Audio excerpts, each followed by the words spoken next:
वन्दे देवमुमापतिं सुरगुरुं वन्दे जगत्कारणं वन्दे पन्नगभूषणं मृगधरं वन्दे पशूनां पतिं वन्दे सूर्यशशाङ्कवह्निनयनं वन्दे मुकुन्दप्रियं वन्दे भक्तजनाश्रयं च वरदं वन्दे शिवं शङ्करम्। नमोऽस्तु ते व्यासविशालबुद्धे फुल्लारविन्दायतपत्रनेत्र येन त्वया भारततैलपूर्णः प्रज्वालितो ज्ञानमयः प्रदीपः। श्रीराम राम रघुनन्दन राम राम, श्रीराम राम भरताग्रज राम राम, श्रीराम राम रणकर्कश राम राम, श्रीराम राम शरणं भव राम राम।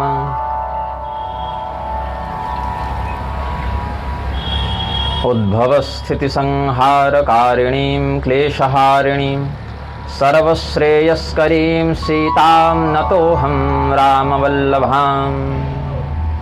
नारायणं नमस्कृत्य नरं चैव नरोत्तमं देवीं सरस्वतीं व्यासं ततो जयमुदीरयेत्। बाह्यान्तरकलामध्ये भाण्डब्रह्माण्डचारिणीं वेश्यदां त्रिगुणातीतां वन्दे निग्रहकारिणीं। विनायकं गुरुं भानुं ब्रह्मविष्णुमहेश्वरान् सरस्वतीं प्रणम्यादौ सर्वकार्यार्थसिद्धये। प्रेम से बोलिए आनंद कंद भगवान की जय। भगवान नाम संकीर्तन करें। श्री राम जय जय राम, श्री राम जय राम जय जय राम, श्री राम जय जय राम, श्री राम जय जय राम। जय जय विघ्नहरण हनुमान, जय जय विघ्न हनुमान। श्री राम जय जय राम, श्री राम जय जय राम। प्रेम से बोलिए आनंद कंद भगवान की, श्री सीतारामचंद्र भगवान की।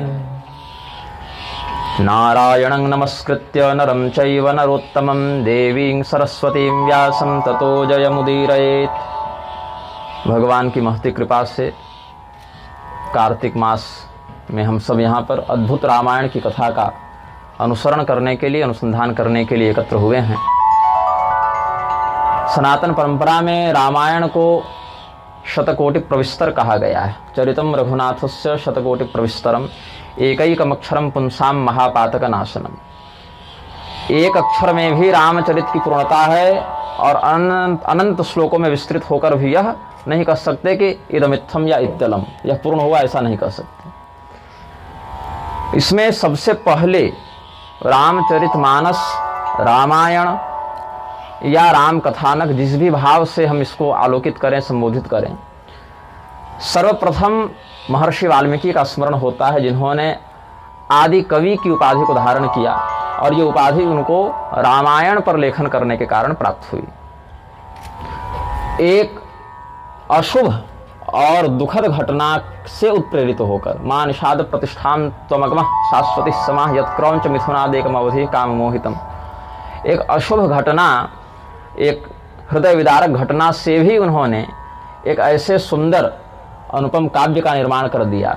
यद्यपि करुणा से उत्प्रेरित होकर वो किए थे, इसीलिए एको रसः करुण एवं निमित्त भेदात के कारण रामायण में करुण रस की प्रधानता है। तो करुण रस से ही उत्प्रेरित हुआ है, लेकिन भगवान का मंगलमय चरित्र है, समस्त शास्त्रों का सार है, समस्त पातकों का हारक है और अनंत है। भगवान के ही समान उनका चरित्र भी अनंत है, उनका महात्म्य भी अनंत है। किंतु प्रधानता से वाल्मीकि जी की लेखनी को श्रेय देते हुए 4 रामायणों की बात सनातनी परंपरा में है। आर्ष रामायण, आनंद रामायण, अद्भुत रामायण एवं योग वासिष्ठ रामायण। तो आर्ष रामायण की ही प्रधानता से हम सब वाल्मीकि रामायण इस संज्ञा से हम समझते हैं। अब आर्ष रामायण ऋषि प्रोक्त है। आर्ष शब्द ऋषि के द्वारा उद्भूत प्रमाणभूत वाक्यों के लिए प्रयुक्त होता है, और महर्षि वाल्मीकि के लिखे समस्त साहित्य आर्ष ही कहलाएंगे, क्योंकि वो ऋषि हैं। ऋषि के द्वारा प्रणीत समस्त साहित्य आर्ष कहलाता है। लेकिन आर्ष शब्द से प्रधानता से वह 24,000 श्लोकों वाला 7 कांडों वाला, जिसका प्रारंभ तपस्वाध्याय निरतम तपस्वी वाग्वेदाम्बरम नारदम परिपप्रच्छ वाल्मीकि मुनिपुंगवम इस श्लोक से होता है, उसको ही प्रधानता श्लोक वाल्मीकि रामायण के रूप में जानते हैं। और ये अद्भुतादि रामायणों की चर्चा विद्वानों के मध्य कदा सुनने को मिलती है। जन सामान्य उतना समझ नहीं पाता इन ग्रंथों को। तो अद्भुत रामायण सीता जी के चरित्र को केंद्र में रखते हुए वाल्मीकि जी ने लिखा। ऐसे भी वाल्मीकि जी ने जो रामायण लिखी है, जिसको हम वाल्मीकि रामायण के नाम से जानते हैं, उसमें भी सीतायास चरितम महत् ऐसा उन्होंने संकल्प किया है कि हम सीता जी के महान चरित्र को लिखेंगे। लेकिन बालकांड से उत्तरकांड पर्यंत सीता जी के चरित्र का जो वैशिष्ट दिखना चाहिए वो नहीं दिखता। इसीलिए उत्तरकांड के लेखन के बाद उन्होंने अद्भुत रामायण की रचना की है, और उसको मूल वाल्मीकि रामायण का अंश मानकर ही लिखा है। तो उत्तर के बाद भी अद्भुतोत्तर रामायण इसको कहा जाता है। इसमें श्लोक परिमाण जो बताया गया, मूल वाल्मीकि रामायण और अद्भुत रामायण को जोड़कर 25,000 श्लोकों की बात है। इसमें 2 ग्रंथ प्रमाण है। एक तो अद्भुत रामायण स्वयं स्वोपज्ञ प्रमाण देता है कि हमने बताया आपको, इस विषय में हम स्वयं को बता रहे हैं, अपना परिचय दे रहे हैं, तो स्वोपज्ञ प्रमाण हो गया कि हम कौन हैं, मेरा विस्तार क्या है। और बृहद्धर्म पुराण भी इस बात का समर्थन करता है कि, और वहां वाल्मीकि जी ने स्वयं कहा है, जहां रामायण कवच का उपदेश किया है ब्रह्मा जी ने वाल्मीकि जी के प्रति, उसी प्रकरण में आप देखेंगे काव्य बीज का जब उपदेश किया है वेदव्यास जी को। बृहद्धर्म पुराण में एक प्रसंग है, जब वेदव्यास जी आदि कवि वाल्मीकि जी के पास गए हैं लिखने की कला प्राप्त करने, काव्य का लेखन मैं कर सकूं, क्योंकि पुराणों का प्रवर्तन करना है, महाभारत लिखना है, उसके लिए लेखनी मेरी दृढ़ हो, हमारे अंदर कवित्व शक्ति का प्रादुर्भाव हो, हम सारस्वत साधना से युक्त हों, इस अभिप्सा से वाल्मीकि जी के पास गए हैं। क्योंकि क्रम में पहले वाल्मीकि जी भी एक चतुर्युगी में वेदव्यास रह चुके हैं। तो जैसे आप कोई कार्य करते हैं तो अपने से वरिष्ठ या भूतपूर्व अधिकारी से परामर्श करते हैं, उनके अनुभवों को प्राप्त करते हैं, उनका मार्गदर्शन प्राप्त करते हैं। तो वाल्मीकि जी के पास जाकर वेदव्यास जी ने कहा है कि आपने आदि कवित्व को धारण किया, आप आदि कवि हैं और आपके ऊपर भगवती सरस्वती का अनुग्रह है, तो आप हमें उपदेश करें कि मैं किस प्रकार से लेखन करूं, काव्य बीज की दीक्षा दें। तो काव्य बीज का उपदेश करते हुए वाल्मीकि जी ने कहा है कि हमने जो प्रारंभ में रामायण लिखी वो 25,000 श्लोक और 7 कांडों वाली थी, तो यह भी सप्तकांड और 25,000 श्लोकों के परिमाण का प्रमाण है। यहाँ पर पहले भगवान नारायण जो परमात्मा है, फिर जीवात्मा के पर्याय भगवान नर और देवी सरस्वती, भगवान वेदव्यास का स्मरण करने का जो अनुशासन है मंगलाचरण में, उसका वर्णन किया। नमस्तस्मै मुनीन्द्राय श्रेयुताय यशस्विने शांताय वीतरागाय वाल्मीकाय नमो नमः। वाल्मीकि शब्द तो मुनि के समान इकारांत चलेगा, लेकिन यहाँ वाल्मीकाय कहा, वाल्मीकय नहीं कहा, वाल्मीकि शब्द यहाँ पर प्रयुक्त हुआ है। नमस्तस्मै मुनीन्द्राय श्रीयुताय यशस्विने, ऐसे मुनीन्द्र को प्रणाम है जिनके नाम के आगे श्री लगता है, अर्थात जो श्री संपन्न है, श्रीयुत हैं, श्रीहीन नहीं है, यशस्वी हैं। क्योंकि पहले तो यश नहीं था, अधर्म करते थे ना, पहले तो गलत संगति में थे। वाल्मीकि जी के माध्यम से बहुत से दुराचार हुए। यश तो दुराचार से नहीं मिलता, अपकीर्ति भले मिले, लेकिन वाल्मीकि जी ने अपने उस अशुभता को, कुसंगति को बहुत अनुकरणीय और आदर्शभूत रूप में सुधारा और ऋषि बने, इसलिए यशस्वी हैं, शांत चित्त हैं, क्रोधी नहीं है पहले जैसे, वीतराग हैं। लोग कुकर्म क्यों करते हैं? आसक्ति और राग के कारण। काम ऐसा क्रोध ऐसा रजोगुण समुद्भव, और वीतराग व्यक्ति काम क्रोध विजयी होता है। तो वाल्मीकि जी जितेंद्रिय हैं, ऐसे वाल्मीकि जी को प्रणाम किया। फिर इस ग्रंथ के जो अधिष्ठाता हैं, ऐसे सीतापति भगवान श्री रामचंद्र जी को प्रणाम किया। रामाय रामभद्राय रामचंद्राय वेधसे रघुनाथाय नाथाय सीतायाः पतये नमः। जयति रघुवंश तिलकः कौशल्यानंदवर्धनो रामः दशवदन निधनकारी दासरथे पुंडरीकाक्षः। ऐसे भगवान के विभिन्न विशेषणों का प्रयोग करके भगवान का स्मरण किया है वाल्मीकि जी ने मंगलाचरण में। अब प्रश्न उठता है कि वाल्मीकि जी अपने मंगला ग्रंथ में अपना ही संस्था में क्यों कर रहे हैं, अपने आप को प्रणाम क्यों कर रहे हैं? अगर वाल्मीकि जी ने लिखा तो वाल्मीकाय नमो नमः क्यों कहा? क्योंकि कोई व्यक्ति स्वयं की स्तुति करे यह अशोभनीय है। तो इसका समाधान यह है कि वाल्मीकि जी यहाँ पर स्वयं के अंदर बैठे ऋषि पद पर जो प्रतिभा विद्यमान है, क्योंकि एक शास्त्र में आत्मदेव प्रतिष्ठा विधान भी मिलता है, देवम भूत्वा यजेत देवम। तो उस समय हम जीवात्मा का न्यास करके जीवात्मा को प्रणाम करते हैं, चेतन को प्रणाम करते हैं, उस चेतन के माध्यम से जो भाव प्रकाश उद्भूत हो रहा है उस सत्ता को प्रणाम करते हैं। इसलिए कंठ में विशुद्ध चक्र में जीव की प्रतिष्ठा करते हैं, जब आत्मदेव प्रतिष्ठा करते हैं तो उस न्यास विधान में अपनी पूजा का भी विधान है। यहाँ पर उस चेतन को प्रणाम किया है। तमसातीर निलयम निलयम तपसाम गुरुम वचसाम प्रथम स्थानम वाल्मीकिम मुनिपुंगवम विनयावनतो भूत्वा भरद्वाजो महामुनि अपृच्छत् सम्मतः शिष्यः कृतांजलिपुटो वशी। तमसा नदी के तट पर और गंगा नदी के तट पर वाल्मीकि जी के आश्रम की चर्चा मिलती है। बहुत दूर तो नहीं है, दोनों का मिल जाता है स्थान आगे जाकर। लेकिन आजकल के छोटे मोटे साधुओं के भी 2-4 आश्रम हो जाते हैं। ये सब तो बड़े बड़े महात्मा हैं, जितेंद्रिय हैं, तपस्वी हैं, वीतराग हैं, इनके अनेक स्थान पर आश्रम हो तो कोई आश्चर्य नहीं। तो यहाँ पर जिस आश्रम का वर्णन है वहाँ तमसा नदी का तट उल्लिखित है। भरद्वाज जी वाल्मीकि जी के शिष्य हैं। जब वाल्मीकि जी तमसा नदी के तट पर स्नान करने जा रहे थे तो भरद्वाज जी साथ में थे। वो क्रौंच वाली घटना के समय ये सब थे, ये सब पूर्व के रामायणों में लिख ही चुके हैं। तो विनय पूर्वक भरद्वाज जी ने, ऐसे भरद्वाज जी की एक अपनी रामायण भी है, भरद्वाज रामायण भी है, लेकिन यहाँ पर भरद्वाज जी ने अपने गुरु महर्षि वाल्मीकि के पास विनम्र भाव से प्रस्तुत होकर प्रश्न किया है। रामायणमिति ख्यातं शतकोटि प्रविस्तरं प्रणीतं भवता यच्च ब्रह्मलोके प्रतिष्ठितं श्रूयते ब्राह्मणैर्नित्यं ऋषिभिः पितृभिः सुरैः 25,000 रामायणमिदं भुवि। आपने 100 करोड़ श्लोकों में जिस राम कथा का विस्तार किया वो पृथ्वी पर अलभ्या है। वो कथा पृथ्वी पर नहीं मिलती। वो कथा कहाँ है? ब्रह्मलोक में प्रतिष्ठित है। उसको पढ़ना, उसको समझना सामान्य प्रज्ञा का विषय नहीं। वो ब्रह्मा जी पढ़ते हैं, आनंदित होते हैं और अधिकारियों को बताते हैं। लेकिन पृथ्वी लोक में ब्राह्मणों ने जिस राम कथा का आश्रय लिया जो मानवोचित प्रज्ञा में गम्य है, ऐसे रामायण जो पृथ्वी पर उपलब्ध है वो भी सब नहीं समझ सकते, लेकिन कम से कम मानवीय जाति में साधना का प्रयोग करके लोग उसी का अनुसरण कर सकते हैं। उसमें 25,000 श्लोक हैं। श्रूयते ब्राह्मणैर्नित्यं ऋषिभिः पितृभिः सुरैः 25,000 रामायणमिदं भुवि। और इसी का जो बृहद्धर्म पुराण में प्रमाण है, 25,000 संहिता सप्तकांडिका सर्गैः प्रबंध बहुला सरस्वत्या अनुग्रहात्। 25,000 श्लोकों का। तो हमने वो जो कथा है वो सुनी है। तदाकरणतम अस्माभिः सविशेषम महामुने शतकोटि प्रविस्तारे रामायण महारणवे। लेकिन 100 करोड़ श्लोकों वाली जो रामायण है उसमें बहुत कुछ ऐसी कथाएं जो हम नहीं जानते हैं। उस कथा को, गुप्त कथानक को हमको बताइए। आकरण्यादरण पृष्ठम भरद्वाजस्य वै मुनि। जब मुनि वाल्मीकि जी ने भरद्वाज जी का यह प्रश्न सुना तो रामचरित्र का स्मरण किया। कैसा किया? हस्तामलकवत, जैसे हाथ में आंवले का फल रखकर उसको संपूर्णता से, समग्रता से व्यक्ति देख लेता है, उसी प्रकार से शतकोटि प्रविस्तर रामायण को बिल्कुल दिव्य दृष्टि से उन्होंने स्मरण कर लिया।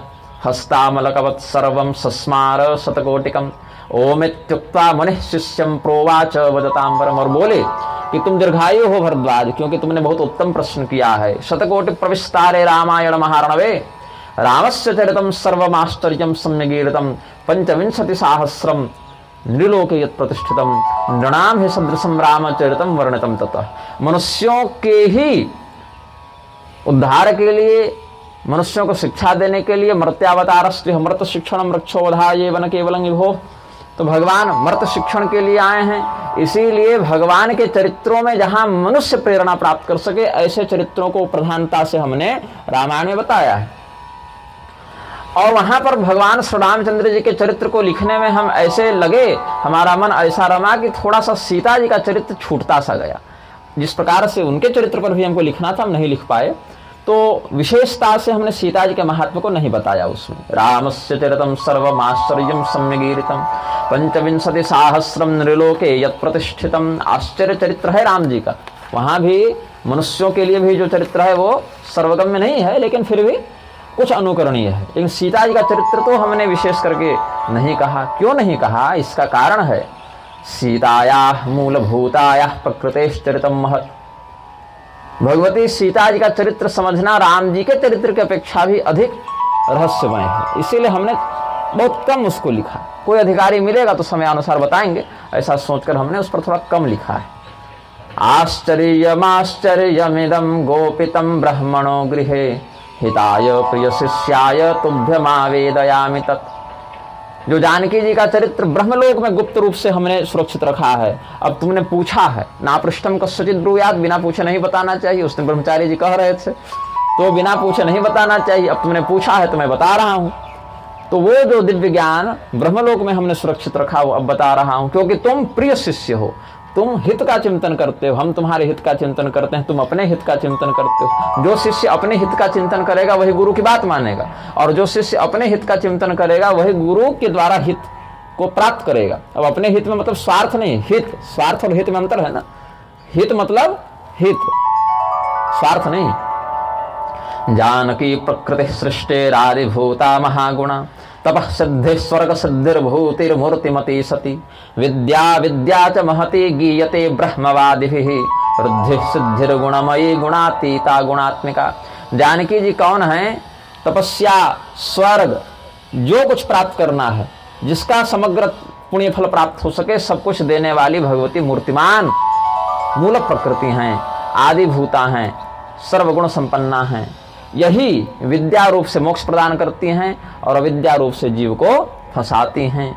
रिद्धि सिद्धि तीनों गुणों में फंसी रहने वाली माया, तीनों गुणों से जो फंसाती हो परमा, और तीनों गुणों से अतीत होकर जो मोक्ष देती हो विद्या। माया, परमा, विद्या, तीन स्तर होते हैं प्रकृति के। उन तीनों रूपों में इन्हीं की व्याप्ति है। और प्रकृति और विकृति, जहां से निर्माण हो और जहां से विनाश हो, प्रकृष्टाकृति और विकृताकृति, तो दोनों में इन्हीं की सत्ता व्याप्त है। हमारे शरीर में कुंडलिनी स्थिति से इन्हीं की व्याप्ति है। और अहम ब्रह्मस्वरूपिणी मत्तः प्रकृति पुरुषात्मकम जगत, ऐसा उद्घोष करने वाली ब्रह्म विद्या भी यही है। ब्रह्म ब्रह्मांड संभूता सर्व कारण कारणम प्रकृतिर्विकृतिर्देवी चिन्मयी चिद्विलासिनी महाकुंडलिनी सर्वानुस्यूता ब्रह्म संगीता यस्या विलसितम सर्वम जगदेतच्चराचरम। योगी जन इन्हीं भगवती सीता को अपने हृदय में धारण करके अपने अज्ञान ग्रंथि का नाश करते हैं, सुखी होते हैं। और भगवान का जो अवतार होता है वो भी इन्हीं प्रकृति के सौजन्य से होता है। संभवाम्यात्म माया, तो आत्माया कौन है? यही प्रकृति है। और कहें तो ब्रह्म के अवतार में प्रकृति ही स्वयं को इस रूप में करते, वो साकार होते हैं, तो साकार में प्रकृति का आश्रय लेते हैं, ब्रह्म प्रकृति का विनियोग करते हैं, तो प्रकृति ही स्वयं को उस रूप में प्रकट करती है। क्रिया के कारण में प्रकृति ही हेतु है, ऐसा समझना चाहिए। यदा यदा हि धर्मस्य ग्लानिर्भवति सुब्रत अभ्युत्थानम धर्मस्य तदा प्रकृति संभवः। प्रकृति के ही माध्यम से भगवान श्री रामचंद्र जी अवतरित हो जाते हैं जब जब धर्म की हानि होती है। तो श्री रामचंद्र जी कौन है? राम साक्षात परम ज्योति परम धाम परः पुमान् आकृतौ परमो भेदो न सीतारामयोर्यतः। भगवान श्री रामचंद्र जी निष्कल निर्मल परब्रह्म हैं, परम धाम के अधिष्ठाता हैं, परम पुरुष हैं। और भगवान श्री रामचंद्र जी और वो जो तत्व है और मूर्ति है उनमें भेद नहीं है। भगवान सीता, राम जी और सीता जी दोनों अभिन्न तत्व हैं। जैसे सूर्य है उनका प्रकाश है, दूध है उसकी सफेदी है, शुभ्रता है, हिम है बर्फ है उसकी शीतलता है, कस्तूरी है उसकी सुगंध है, वैसे ही ये अभिन्न संबंध श्री सीता रामचंद्र जी का भी है। और इनमें अणुमात्र भी भेद नहीं है। ऐसा उद्घोष किसने किया? वाल्मीकि जी ने किया। और जो इस ज्ञान को जानता है वही पुनर्जन्म से बचता है, वही मृत्यु से बचता है, वही मोक्षाधिकारी होता है। राम सीता जानकी राम भद्रो नाणुर्भेदो नैतयोरस्ति कश्चित् संतो बुद्ध्वा तत्त्वमेतद् विबुद्धाः पारं याताः संसृतेर्मृत्युवक्त्रात्। रामो चिन्त्यो नित्यचित् सर्वसाक्षी सर्वान्तस्थः सर्वलोकैककर्ता भर्ता हर्तानंदमूर्तिर्विभूमा सीता योगाचिंत्यते योगिभिः सह। भगवान अचिंत्य हैं।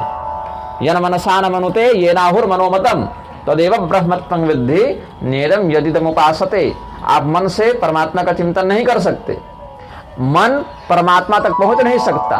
परमात्मा को कुछ चिंतन करना होता है तो मन पर आश्रित नहीं है, अपितु परमात्मा की शक्ति से ही मन में चिंतन की शक्ति आती है। तो अचिंत्य श्री रामचंद्र जी जो समस्त लोगों को बनाते हैं, बसाते हैं, मिटाते हैं, उनका चिंतन कैसे संभव है? जब भगवती सीता जी के माध्यम से हम उनका चिंतन करें तो भगवती सीता जी के माध्यम से वह अचिंत्य ब्रह्म भी चिंत्य विग्रह में अवतरित हो जाते हैं। हाथ है नहीं, पैर है नहीं, मुख है नहीं, लेकिन अजायमानो बहुधा विजायते, तो कस्मात् बहुधा विजायते? सीतया स्वप्रकृत्या स्वमायया आत्माया वा। तो यहाँ कहते हैं अपाणिपादो जवनो ग्रहीता, इस श्रुति का आश्रय लिया। बिनु पग चलई सुनई बिनु काना, गोस्वामी जी ने सबका सार चौपाई में लिख ही दिया है, जिस पर समय अनुसार आ ही रही है कथाएं। अपाणिपादो जवनो ग्रहीता पश्यत्य चक्षु सश्रीलोक्य कर्ण, कान नहीं है लेकिन परमात्मा सुनते हैं, क्यों? कान तो इंद्रिय है ना, परमात्मा सविकार और सावयव तो है नहीं, निर्विकार निर्वयव है। बिना नेत्र के देखते हैं, बिना हाथ पैर के चलते हैं, करते हैं, वही संसार को जानते हैं, संसार उनको नहीं जानता। जैसे कोई व्यक्ति अपने माता पिता के जन्म को नहीं देखता, माता पिता ही संतान के जन्म को देखते हैं, कारण क्रिया को देखता है, परिणाम को, परिणाम कारण को नहीं देख सकता है। अपाणिपादो जवनो ग्रहीता पश्यत्य चक्षु सश्रीणोत्य कर्ण सवेत्ति विश्वम नहि तस्य वेत्ता तमाहुरन्यम पुरुषम पुराणम। उन्हीं परमात्मा को पुराण पुरुष, परम पुरुष ऐसा शास्त्र कहते हैं। तो प्रकृति भी अलक्ष्या है, ब्रह्म भी अलक्ष्य हैं, तो ये सीता रामचंद्र जी के रूप में आए क्यों, कैसे आए, इसके विषय में जो कथानक है, जो इतिहास है, उसको बताता हूं। यहाँ पर जो वाल्मीकि जी ने मूल रामायण की फलश्रुति में लिखा है वही यहाँ भी पुनरुक्ति उसकी की है, ताकि ये द्वितीय दृढ़ भवती, कोई बात को दो बार कह दी जाए तो बात दृढ़ हो जाती है। तयोः परम जन्म उदाहरिष्ये ययोर्यथा कारण देहधारिणो आरोपिणो रूप विधारणम पुनर्नृणाम महानुग्रह एव केवलम। जब अजन्मा हैं, अलक्षित हैं, अचिंत्य हैं, तो जन्म क्यों लिया, शरीर क्यों धारण किया? तो बोले कि लोगों के ऊपर कृपा करने के लिए, नृणाम महानुग्रह एव केवलम। और इस चरित्र को जो पढ़ेगा वह ब्राह्मण श्रेष्ठ ज्ञान से युक्त होगा, वह क्षत्रिय श्रेष्ठ राज्य से युक्त होगा, वह वैश्य व्यापार के उत्तम फल को, लाभ को प्राप्त करेगा, और शूद्र समाज में प्रतिष्ठा और महत्व को प्राप्त करेगा। पठन द्विजो वागृषभत्वमीयात् क्षत्रान्वयो भूमिपतित्वमीयात् वणिज्जनः पण्यफलत्वमीयात् शृण्वन् हि शूद्रो हि महत्वमीयात्। तीनों जो द्विजाति हो पढ़ें और शूद्र श्रवण करें। ये इसी श्लोक के आश्रय से वाल्मीकि जी की वो वाणी, यहाँ पठन द्विजो वागृषभत्वमीयात् स्यात् क्षत्रियो भूमिपतित्वमीयात् वणिज्जनः पण्यफलत्वमीयात् जनश्च शूद्रोऽपि महत्वमीयात्। ये वहाँ पाठ भेद है। तो यहाँ शृण्वन् हि शूद्रो हि महत्वमीयात् या शूद्रोऽपि महत्वमीयात्। तो यहाँ पर पठन का समन्वय श्रवण के साथ भी करना चाहिए कि स्वाधिकारानुसार पढ़ें और नहीं तो फिर सुने, ये स्वाधिकारानुसार अर्थ कर लेंगे। भरद्वाज शृणुस्वाथ रामचंद्रस्य धीमतः जन्मनः कारणं विप्र इक्ष्वाकु कुलवारिधौ। इक्ष्वाकु कुल क्या है? महासागर है, और महासागर में दिव्य रत्न होते हैं। तो उस सागर का सबसे अनमोल रत्न कौन है? श्री रामचंद्र जी हैं। चंद्रमा रामचंद्र, चंद्र कहते हैं ना। तो भगवान श्री रामचंद्र जी इक्ष्वाकु कुल में आए, भगवती सीता जी विदेह राज जनक के यहाँ आई, और दोनों अयोनिज हैं। न भगवान कौशल्या जी के गर्भ में रहे, न सीता जी सुनैना जी के गर्भ में रही। ये प्रकट हुए, ऊपर से नीचे आए, और ये नीचे से ऊपर आई। भूमि के अंदर से सीता जी प्रकट हुई और आकाश से भगवान अवतरित हुए। अब इस पर रामभद्राचार्य कह रहे थे कि सीता जी भूमि प्रवेश की ही नहीं है, क्योंकि अधोगच्छम तामसा, तमोगुणी व्यक्ति नीचे जाते हैं, और सीता जी तमोगुणी तो है नहीं, तो अधोगति कैसे होगी उनकी? तो भैया इसका अर्थ है कि सीता जी पहले अधोगति में रही होंगी, तब तो नीचे से ऊपर जाएंगे ना, क्योंकि नीचे से ऊपर जो जाएगा पहले नीचे होगा तभी तो ऊपर जाएगा, तो नीचे था कैसे हो? तो ये सब अनर्थ करते रहते हैं बोलने के चक्कर में। ज़्यादा शास्त्रीय व्याख्यानों को शास्त्रीय शैली में बताना चाहिए, ज़्यादा पंडिताई दिखाने के चक्कर में मूर्ख ही बनते हैं। और वहाँ अधोगच्छम तामसा इकार्थ कर्म बंधन में फंसे जीव की अधोगति का वर्णन है, जैसे नहुस अजगर बनकर नीचे गिरे। वहां पर भगवती सीता जी कर्म बंधन में फंसकर अपने पाप का दंड पाने थोड़ी नीचे गई, वो तो स्वधाम गमन की एक प्रक्रिया है उनकी ना। तो भगवान तो ऊपर से नीचे अवतरित होते हैं। और अगर कहो कि भगवान तो सर्वव्यापी इसलिए वहां प्रकट हो गए, वहां कोई नीचे नहीं कोई ऊपर नहीं, तो सीता जी तो मूल प्रकृति है। पृथ्वी के रूप में कौन है, पृथ्वी के धरती के रूप में कौन है, पृथ्वी के नीचे के लोकों में कौन धारणा व्याप्त है, किसकी धारणा व्याप्त है, प्रकृति की ही व्याप्त है। 14 भुवन में पाताल नहीं आता, और पाताल प्रकृति नहीं बनाती। आपके घर में 4 तल्ले हों तो नीचे तल्ले में नहीं उतरते, ऊपर तल्ले में नहीं चढ़ते। तो ब्रह्मांडो दरा भगवती सीता जी न नीचे जाती न ऊपर जाती, जहां पर जैसी अभिव्यक्ति प्रासंगिक है वैसी अभिव्यक्ति कर दी जाती है। तो भगवती सीता जी कैसे पृथ्वी से जन्म ले रही हैं उसका भी रहस्य बताऊंगा, लेकिन पहले राम जी का चरित्र बता लेता हूं। फिर से वाल्मीकि जी ने एक बार कहा कि अभी राम जी का ही पहले सुन लो, क्योंकि श्री रामचंद्र जी का चरित्र सुनोगे तो सीता जी के प्रति स्वाभाविक श्रद्धा जागृत होगी। सीतायाश्च महादिव्याः पृथिव्यां जन्म हेतुकम तत्र राम कथाम आदौ वक्ष्यामि मुनिपुंगव। शिव जी का चरित्र सुनाकर राम जी का अधिकारी बनाया, राम जी का चरित्र सुनाकर सीता जी का अधिकारी बनाया, फिर सीता जी का चरित्र सुनाकर मोक्ष का अधिकारी बनाएंगे। ये प्रक्रिया से ले गए हैं गुरु जी। तो यहाँ पर अम्बरीश जी की कथा है, और ये कथा भागवत में भी मिलती है लेकिन किसी और शैली में मिलती है। और ये कथा गोस्वामी जी ने मानस जी में भी लिखी है, लेकिन किसी और शैली में लिखी है। अद्भुत रामायण की इस कथा में आपको कुछ कुछ भागवत का भी दर्शन मिलेगा और कुछ कुछ रामचरितमानस का भी दर्शन मिलेगा। हालांकि रामचरितमानस तो परवर्ती काव्य हुआ, इसी कथा का दर्शन वहां मिलेगा, लेकिन ये कथा गुप्त है और भागवत और रामचरितमानस अधिक सुने हैं लोग, इसीलिए मैंने वो संदर्भ दे दिया। श्रूयतां मुनि शार्दूल अम्बरीश कथालयम पुरुषोत्तम महात्म्यम सर्व पाप हरम परम। समस्त पापों का हरण करने वाला यह पुरुषोत्तम महात्म्य है। अम्बरीश जी का यहाँ हम वर्णन करते हैं। त्रिशंकु के पुत्र थे अम्बरीश, यहाँ पर जिनका वर्णन है वो अम्बरीश के पिता थे त्रिशंकु। त्रिशंकोर्दयिता भार्या सर्वलक्षण शोभिता अम्बरीशस्य जननी नित्यम शौच समन्विता। ऐसे भागवत में जो हैं वो नाभाग के क्रम में आगे बढ़े हैं वो, लेकिन यहाँ पर जो अम्बरीश हैं कुछ कुछ घटनाएं मिलती हैं, लेकिन कल्प भेद से समानार्थी नाम भी प्राप्त होते हैं, जैसे देवी भागवत के परीक्षित और श्रीमद् भागवत के परीक्षित, कुछ वैशिष्ट है दोनों में। तो यहाँ पर जो अम्बरीश जी की माता हैं वो भगवान नारायण की आराधना करती थी।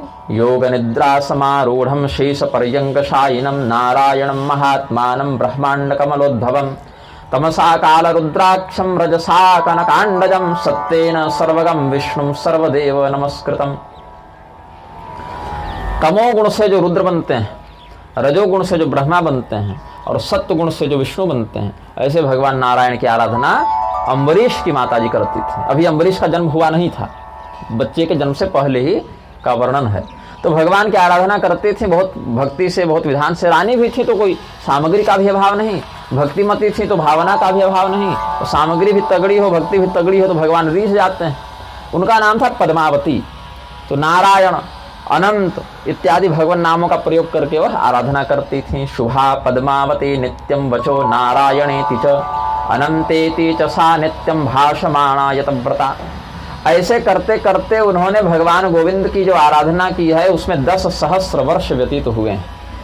उन युगों में ऐसी दीर्घायु वाली स्थिति थी। सत्य युग में सामान्यतः 1 लाख वर्ष, फिर त्रेता युग में सामान्यतः 10,000 वर्ष, द्वापर युग में सामान्यतः 1,000 वर्ष और कलयुग में सामान्यतः 100 वर्ष की आयु का मान लेकर ही गणना की जाती है। तो देवी पद्मावती ने 10,000 वर्षों तक भगवान की ऐसी साधिकारानुसार आराधना की है। नित्य भगवान विष्णु के भक्तों को बड़ा दान करती थी, उनकी सेवा करती थी, अपने पातिव्रत्य का पालन करती थी। एक बार द्वादशी तिथि को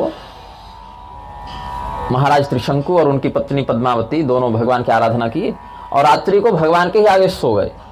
भगवान के ही आगे उनको नींद आ गई। तो सपने में उनको ऐसा लगा कि भगवान ने आकर वरदान मांगने के लिए कहा है। तो उन्होंने कहा पुत्र दीजिए, और ऐसा पुत्र दीजिए जो आपका भक्त हो, क्योंकि हम भक्ति करते हैं और पुत्र नालायक निकल जाए तो जीवन भर कष्ट होगा, अपकीर्ति भी होगी, कुल भी बिगड़ेगा। तो आप में भक्ति हो ऐसा पुत्र दीजिए। और भक्त हो और जंगल चला जावे घर छोड़कर तो भी पुत्र शोक होता है। तो घर में रहे, राजा बने लेकिन भक्त बने। राजा भी हो, पुत्र भी हो हमारा और राजा भी बने, अच्छा यश भी हो, धन भी हो, लेकिन भक्त हो आपका। तो भगवान ने फल दिया सपने में, इस फल को खा लेना तो तुमको ऐसा पुत्र होगा। तथेत्युक्त्वा ददौ तस्यै फलमेकं जनार्दनः सा प्रबुद्धा फलं दृष्ट्वा भरते सर्वं निवेद्य च भक्षयामास संदर्श्य फलं तद्धृष्टमानसा। ततः कालेन सा देवी पुत्रं कुलविवर्धनम् असूयत शुभाचारं वासुदेव परायणं शुभलक्षण संपन्नं चक्रांकितमनुत्तमम्।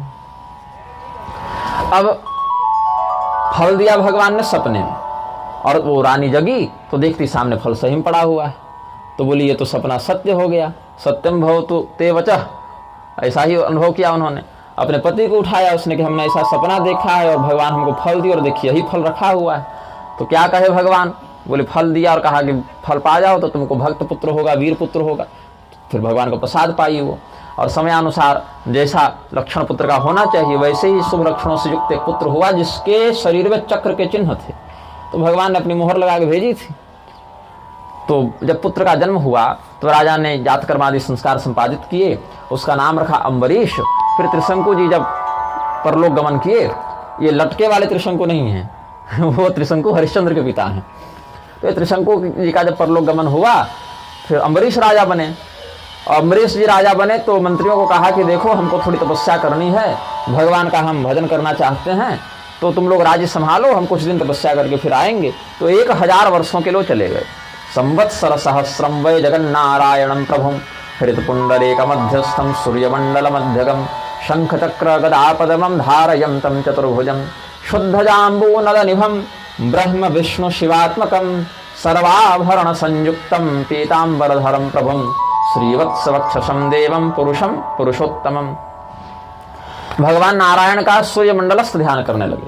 हृदय कमल में भी हैं और बाहर सूर्यमंडल में है। ध्येय सदा सवितृमंडल मध्यवर्ती नारायण सरसिजासन सन्निविष्ट। सूर्यमंडल में भगवान नारायण बैठते हैं, इसलिए साथ में सूर्य नारायण कहा जाता है उनको। सूर्यमंडल के बीच में नारायण भगवान है तो सूर्य नारायण कहते हैं उनको। ऐसे ही सूर्य नारायण की आराधना करने लगे। शंख चक्र गदा पद्म धारण किए चतुर्भुज स्वरूपी ब्रह्म विष्णु शिवात्मक सूर्यदेव को भी कहते हैं। यहाँ भी नारायण भगवान को वही कहा गया है। नमः सवित्रे जगदेक चक्षुषे जगत प्रसूति स्थिति नाश हेतवे त्रयीमयाय त्रिगुणात्मधारिणे विरंचि नारायण शंकरात्मे। तो सूर्य देव की आराधना से शिव जी की, ब्रह्मा जी की और नारायण तीनों भगवानों की आराधना हो जाती है। तो सूर्य देव में ही भगवान नारायण और त्रिदेवों की भावना करके वह बड़े भाव से 1000 वर्षों तक तपस्या किए हैं। तो देवर्षियों ने कहा कि महाराज हे भगवान, ये राजा बड़ी भक्ति से आपकी तपस्या करता है, इसके अभिष्ट को पूर्ण करें। तो भगवान क्या किए, गरुड़ जी पर बैठे और बोले कि इसकी परीक्षा लेते हैं कि तगड़ा भक्त है कि कच्चा भक्त है। तो भगवान क्या किए, गरुड़ जी को बना दिए ऐरावत हाथी, अपने बन गए देवराज इंद्र और बैठ कर आए अम्बरीश के पास और कहे इंद्रोहमस्मि भद्रम ते किम ददामि तवाद्य वै सर्वलोकेश्वरो हम त्वाम रक्षितुम समुपागतः। कि हे अम्बरीश, तुम इतने वर्षों से क्यों तपस्या कर रहे हो? देखो मैं देवराज इंद्र स्वर्गाधिपति अमरावतीपुरी में रहने वाला तुम्हारे समक्ष आया हूं और मैं सदैव तुम्हारी रक्षा करूंगा। तुम जो चाहो मांग लो और मेरे शरणागत हो जाओ। तो अम्बरीश ने उनको प्रणाम किया कि भाई देवता है, प्रणाम किया, लेकिन विनम्रता पूर्वक कह दिया कि महाराज देखिए, हम तो आपकी आराधना करते नहीं, आप भले पधारे, लेकिन हम आपसे वरदान नहीं ले सकते क्योंकि हम भगवान नारायण की आराधना करते हैं। अम्बरीशस्तुतं दृष्ट्वा शक्रम ऐरावत स्थितम् उवाच वचनं धीमान विष्णु भक्ति परायण। भगवान विष्णु की भक्ति में लगे हुए अम्बरीश जी ने देवराज इंद्र को विनम्रता पूर्वक मना कर दिया। ऐसे ही उपमन्यु जी शिव जी की तपस्या करते थे, उनकी परीक्षा लेने शिव जी आ गए इंद्र बनकर। उपमन्यु जी तो भड़क गए, तो मारने दौड़े थे कि जब हम शिव जी की आराधना कर रहे थे तो मेरे सामने कैसे पहुंच गए वरदान देने, और उस पर भी वरदान देने आए तो तरीके से बात करो, शिव निंदा पूर्वक क्यों कहते हो? तो उपमन्यु जी भड़क गए थे, मारने दौड़ाए, दिव्यास्त्र का प्रयोग कर दिया वो। तो फिर शिव जी प्रकट हुए, बोले नहीं नहीं वो तो मैं ही हूं।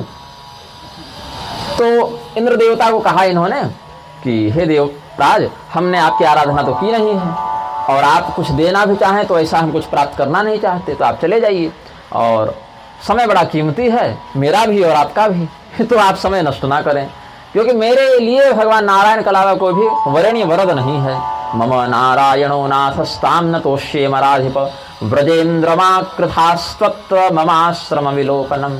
गच्छ शक्र यथा सुखम कह दिया, आप सुविधापूर्वक चले जाइए। तो भगवान नारायण हंसे, फिर अपना रूप प्रकट किया, अपना शंख चक्र गदा पद्मान्वित रूप दिखाया तो प्रणाम किया राजा अम्बरीश ने। बहुत सुंदर स्तुति की है। कृष्ण कृष्ण जगन्नाथ सर्वलोक नमस्कृत त्वमादिस्त्व मनादिस्त्व मनंतः पुरुषः प्रभुः। भगवान का हर प्रकार से वायु के रूप में आप हैं, अग्नि के रूप में आप हैं, कव्यवाह हैं, कपाली रुद्र के रूप में आप हैं, हव्यवाह आप हैं, अग्निदेव कव्यवाह हव्यवाह, प्रभंजन वायु आप हैं, सब कहा। कव्यवाह कपाली तम हव्यवाह प्रभंजन आदिदेव क्रियानंद परमात्मनि संस्थितः। भगवान की स्तुति की और भगवान की शरण में आ गए। प्रपन्नोस्मि कह दिया, त्वाम प्रपन्नोस्मि गोविंद पाहि मां पुष्करेक्षण नान्या गतिस्तुदन्या में त्वामेव शरणं गतः। हम आपकी ही शरण में आए हैं, आपके अलावा किसी को जानते पहचानते नहीं, किसी पर विश्वास नहीं। तो भगवान विष्णु ने कहा कि ठीक है, तुम बताओ तुमको क्या चाहिए, जो चाहिए सो मांग लो, हम सब देने में समर्थ हैं और इच्छा भी है देने की। और भक्त के तो हम अधीन हैं ही। हम भक्त पराधीनो ह्य स्वतंत्रस्मि एक दीजिए। हाँ जी। तो भगवान ने यहाँ दुर्वासा जी के प्रकरण में भी अम्बरीश जी के लिए ही कहा था। वो दुर्वासा जी वाले अम्बरीश थे, ये अम्बरीश में त्रिशंकु के पुत्र हैं। तो यहाँ पर अम्बरीश को कहा कि देखो तुम मेरे भक्त हो और हम बड़े प्रसन्न हैं, तो जो चाहो मांगो। तो इन्होंने भक्ति मांग ली और कहा कि मुझे ऐसा सामर्थ्य दीजिए कि पूरी पृथ्वी में आपकी भक्ति प्रचारित कर दें। तो अम्बरीश जी को कहा तथास्तु। और कहा कि अगर असुर विघ्न डालेंगे तब। बोले तो फिर आप देख लीजिएगा असुर को कैसे नियंत्रित करना है। तो भगवान ने सुदर्शन चक्र को लगा दिया उनकी रक्षा करने के लिए। तो यज्ञ करने लगे, होम करने लगे, दान करने लगे, देवताओं को तृप्त करते, वैष्णवों का पोषण करते, असुरों का विनाश करते। जो राजा का कर्तव्य है फिर वो कर्तव्य करने लगे, धर्म की रक्षा और धर्म का विनाश। यही राजा के लिए भगवान ने आज्ञा दी है, क्षत्रियों के लिए ही भगवान का आदेश है। तो राजा अम्बरीश क्षत्रियोचित कर्तव्य का पालन करने लगे। सुदर्शन चक्र देते हुए भगवान विष्णु ने कहा, एवमस्तु तवेच्छावे चक्रमे तत्सुदर्शनम पुरा रुद्र प्रभावेण लब्धम वये दुर्लभम मया ऋषिशापादिकं दुःखं शत्रुरोगादिकं तथा निहनश्यति ते दुःखमित्युक्त्वान्तरधीयत। राजा अम्बरीश ये अयोध्या के राजा थे उस समय। तो अयोध्या के राजा अम्बरीश जी जो हैं वो भगवान से जब वरदान लिए तो भगवान ने सुदर्शन चक्र देकर कहा कि ये सुदर्शन चक्र हमको भगवान शिव ने दिया था। अच्छा, दुर्वासा जी वाला जो प्रकरण है उसको लेकर दुर्वासा जी की बड़ी निंदा करते हैं बहुत से वैष्णव लोग। छद्म वैष्णव में कहता हूँ, क्योंकि भगवान रुद्र सर्वोत्तम वैष्णव हैं। अब आपके गुरु आ जावे तब प्रणाम कर लें, वेश मात्र सभी को वैष्णव दिखे तो प्रणाम कर लें। अब वो वैष्णव हैं कि नहीं ये तो शास्त्र नहीं बता रहे हैं, लेकिन भगवान रुद्र तो परम वैष्णव है, ये शास्त्र ने कहा है। तो उनसे कैसे वैर हो सकता है? परमेष्ठ मानकर न भी सही, लेकिन अपने सर्वश्रेष्ठ गुरु भाई मानकर या आदर्श मानकर, पूर्वाचार्य मानकर तो वरीयता होनी चाहिए शिव जी के प्रति, न्यूनतम में इतना। और सर्वोत्तम में तो हरिहर अभेद का दर्शन हो जावे, ये सर्वोत्तम है। तो भगवान नारायण ने कहा है कि पूरा रुद्र प्रभावेण लब्धम वै दुर्लभम मया। ये सुदर्शन चक्र बड़ा दुर्लभ है, मेरे अलावा अन्य देवता इसको धारण नहीं करते, और भगवान रुद्र ने अनुग्रह करके हमें दिया था। परिणतमसो चक्र वपुषा। यही कारण है कि रुद्रदेव का सुदर्शन चक्र ही वाराणसी नगरी को जलाया है। सुदक्षिण प्रकरण में ये भी हमने कई बार समझाया है। तो तुम्हारे समस्त दुख को, रोग को, शाप को ये दूर करता रहेगा। भगवान ऐसा कह के चले गए। ततः प्रणम्य मुदितो राजा नारायणं प्रभुं प्रविश्य नगरीं दिव्याम् अयोध्यां पर्यपालयत् ब्राह्मणादीस्तथा वर्णान् स्वे स्वे कर्मण्य योजयत्। राजा अम्बरीश भगवान के द्वारा प्राप्त वरदान को ग्रहण करके प्रणाम करके वापस लौट गए। और जिस प्रकार के अयोध्या नरेशों का सच्चरित्र होना चाहिए, अयोध्या के राजाओं का जैसा प्रभाव है, आदर्श है, उस परंपरा का अनुसरण करते हुए अपने कुल की कीर्ति को बढ़ाते हुए सभी सज्जनों को वर्णाश्रमोचित कर्तव्य में विनियुक्त करते हुए राजा अम्बरीश पालन करने लगे। 100 अश्वमेध किया उन्होंने और इंद्र ने विघ्न नहीं दिया। सुदर्शन चक्र लगा हुआ था कि भिड़ना मत इधर। और 100 वाजपेय भी किया। और समुद्र पर्यंत पृथ्वी के शासक अम्बरीश जो हुए, उनके राज्य में हर घर में प्रतिदिन नारायण नामोच्चारण होता था। अधिकृत द्विजाति वेद पाठ करते थे, घर घर अग्निहोत्र होता था। जो अधिकारी हैं, कभी अकाल नहीं पड़ा उनके राज्य में, कभी महामारी नहीं आई उनके राज्य में, कभी उपद्रव या संकट इत्यादि नहीं आए। कभी ऐसा नहीं कि अकाल पड़ जाए। भूमि में तृण बढ़िया था, गाय के लिए अन्न उगता था बढ़िया, जल भी निर्मल था, कोई रोगी नहीं था, कहीं कोई उपद्रव नहीं था। तो सुदर्शन चक्र राजा अम्बरीश की रक्षा करते और राजा अम्बरीश अपनी प्रजा की रक्षा करते। तो सवै महात्मा सततं च रक्षितः सुदर्शनेनाति सुदर्शनेन सुदर्शन चक्र से, कौन से सुदर्शन? अति सुदर्शन है ना, जिनका दर्शन बड़ा आनंद प्रदान करे, ऐसे सुदर्शन से। सुदर्शन चक्रेण वा अति सुदर्शन दृष्टि बुद्धिया शुभाम समुद्रावधि संतताम महिम सुपालयामास मही महेंद्र। अब एक दिन क्या हुआ, इनके राज्यसभा में दो बड़े दिव्य महात्मा आए। एक थे देवर्षि नारद और दूसरे थे देवर्षि पर्वत। ये दोनों रिश्ते में मामा भगना लगते हैं, देवर्षि नारद और पर्वत। तो देवर्षि नारद इनके यहाँ आए। ये राजा अम्बरीश की पुत्री का नाम था श्रीमती, श्रीमती ही नाम था। तस्यैवं वर्तमानस्य कन्या कमललोचना श्रीमती नाम विख्याता सर्वलक्षण शोभिता। समस्त दिव्य गुणों से युक्त ये श्रीमती नाम की कन्या राजा अम्बरीश की पुत्री थी।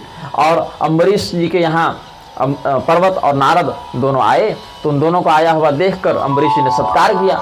तो देवर्षि नारद ने उस कन्या को जब देखा, राजकुमारी श्रीमती को देखा, तो पूछा कि किसकी पुत्री है, परिचय क्या है इसका? कन्याम तो प्रेक्ष भगवान नारदः प्राह विस्मितः केयम राजन महाभागा कन्या सुर सुतोपमा। देवताओं की पुत्री के समान, अप्सराओं के समान जिसकी सुंदरता है, ये दिव्य कन्या कौन है? तो हाथ जोड़कर राजा अम्बरीश ने कहा कि महाराज, ये मेरी कन्या है, हमारी पुत्री है, विवाह योग्य हो गई है, इसके लिए योग्य वर हम खोज रहे हैं। महाराज बड़े परेशान हैं, क्योंकि कन्या बहुत गुणवती हो तो भी चिंता का विषय है कि इसके लायक फिर मिलेगा कहाँ। वर बड़ा योग्य हो तो भी दिक्कत है, इसके लायक कन्या कहाँ खोजें। सामान्य का तो फिर भी हो जाता है, जिसमें बहुत कम गुण हो या बहुत अधिक गुण हो वही लटक जाते हैं। उनका रिश्ता या तो होता नहीं या तो बेमेल हो जाता है। अगर सच्चा रिश्ता हो गया तो मानो बड़ा सुकृत होगा उनका। तो कहा कि दुहिते यम मम विभो श्रीमती नाम नामतः प्रदान समयम प्राप्ता वर मनवेशति सुहा। तो देवर्षि नारद ने सोचा कि इसका विवाह हुआ नहीं है और इतनी गुणवती कन्या है, हमें प्राप्त हो जाए तो मजा आ जावे, गजब हो जाए, आनंद आनंद हो। पर्वत जी ने भी यही सोचा। अब दोनों अपने मन में कन्या को पसंद कर चुके हैं, लेकिन एक दूसरे के मन के भाव को नहीं जानते। तो देवर्षि नारद ने राजा से कहा कि महाराज आपसे एकांत में कुछ बात करनी है, हमसे थोड़ा सा 2 मिनट समय दीजिएगा। तो राजा ने कहा आदेश करें प्रभु। चलिए मंत्रणा कक्ष में गए राजा।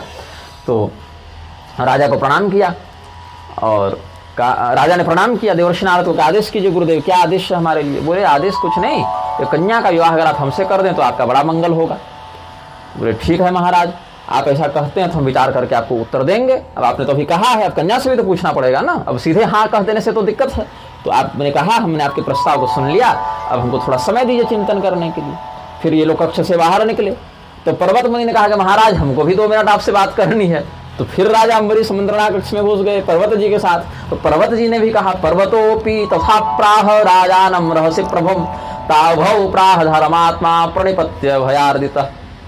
पर्वत मुनि ने भी राजा अम्बरीश से कहा कि अपनी कन्या हमसे ब्याह दो भाई, बिटिया ब्याह दो। तो अम्बरीश डर गए कि भाई दोनों से कैसे कर सकते हैं, और दोनों बड़े श्रेष्ठ देवर्षि हैं, सब हमारे राज्य को भस्म कर दें क्रोध से। तो दोनों को बुलाया। बोले महाराज आप भी कहते हैं कि अपनी कन्या का विवाह हमसे कर दो और आप भी कहते हैं कि कर दो, तो मैं क्या करूं इसमें? आप दोनों महापुरुष हैं, दोनों हमारे लिए आदर्श हैं, वरणीय हैं, तो मैं किसी एक की ही बात मान सकता हूं, और जिसकी बात नहीं मानूंगा उससे जीवन भर का झगड़ा होगा। तो हमारे ऊपर कृपा कीजिए, ये निर्णय हम कन्या पर छोड़ देते हैं, क्यों किसी से विवाह करना चाहते, योग्य तो आप हैं ही, बाकी कन्या को जिसमें अनुरक्ति बने उससे विवाह करे, और आप वचन दीजिए कि आप बीच में न हस्तक्षेप करेंगे। अगर कन्या ने कह दिया कि पर्वत से विवाह होगा तो नारद मुनि न क्रोध करें, और नारद जी से विवाह होगा अगर कन्या ने कह दिया तो दूसरे पर्वत से विवाह होगा तो नारद क्रोध न करें, नारद से विवाह तो पर्वत क्रोध न करें, क्योंकि कन्या की इच्छा के विरुद्ध हम उसका दान नहीं करेंगे। त्वं च पर्वतमे वाक्यम शृणु वक्ष्यामि यत् प्रभो कन्येयम युवयोरेकम वर इष्यति चक्षुहा। या अगर कन्या ने दोनों को मना कर दिया तो भी हम फिर कुछ नहीं कहेंगे, ये भी सुन लीजिए। कन्या की जो इच्छा होगी अब मैं वही करूंगा। तस्मै कन्याम प्रयच्छामि नान्यथा शक्तिरस्ति में तथेत्युक्त्वा तु तौ विप्रोश्व आयास्याव एव ही। कन्या ही निर्णायिका होगी, ऐसा जब राजा अम्बरीश ने कहा तो दोनों ऋषियों ने कहा ठीक है, तो हम कल आते हैं, फिर तब तक आप अपनी कन्या से पूछ कर रखिएगा। ये दोनों चले गए। और कहाँ गए? वैकुंठ पहुंचे। देवर्षि नारद वैकुंठ पहुंचे, पहले पहुंच गए, जल्दी काम बनाना है ना। तो देवर्षि नारद चले गए विष्णु लोक, भगवान को प्रणाम किया, और भगवान बोले क्या बात है भाई, कुछ लगता है मन में कुछ भाव है, व्यक्त कीजिए, खुल के बोलिए, संकोच ना कीजिए। तो देवर्षि नारद ने कहा प्रभु आपकी कृपा हो तो हमारा भी घर बस जावे। तो बोले क्या कहते हैं, कन्या देखने के लिए बात है क्या? बोले नहीं, देख तो हम लिए हैं, हाँ करवाने की बात है, आप पैरवी कर दीजिए। तो कैसे पैरवी होगी? तो पैरवी ऐसे होगी कि कन्या के ऊपर सब निर्णय छोड़ा गया है, और कन्या पहले रूप देखती है। तो कन्या जो है हमारे ऊपर अनुरक्त हो जाए, कुछ ऐसा हमारा श्रृंगार कर दीजिए, हमारा रूप सुधार दीजिए, दिव्य कर दीजिए। तो भगवान हंसे कि कौन सी कन्या है भाई जिसमें आपका हृदय अनुरक्त? बोले आप ही का भक्त है, मना भी नहीं करेगा। आपने ही वरदान दिया, अम्बरीश की लड़की है, अम्बरीशो महातेजा कन्ये यम युवयोर्वरम। तो अच्छा ये बात है ना कि पर्वत जी भी आपके बड़े भक्त हैं।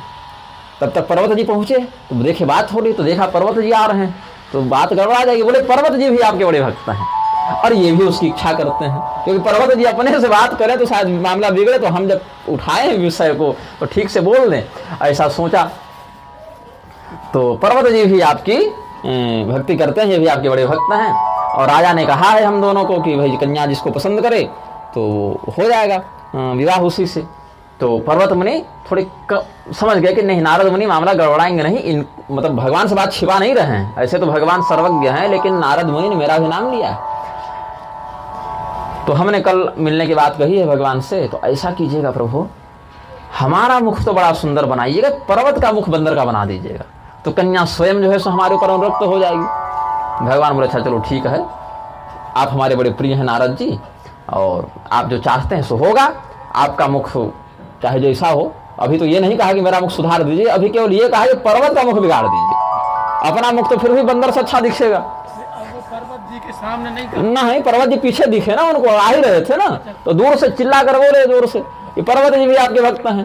पर्वत जी भी थोड़े धीमे चले, साहित्यिक भाव से बता रहा हूँ, पर्वत जी भी थोड़ा धीरे चले कि हाँ हाँ मेरा विषय उठ ही गया है। तो भगवान को विषय पता है कि मैं भी इसमें एक उम्मीदवार हूँ, प्रत्याशी हूँ मैं भी यहाँ पर।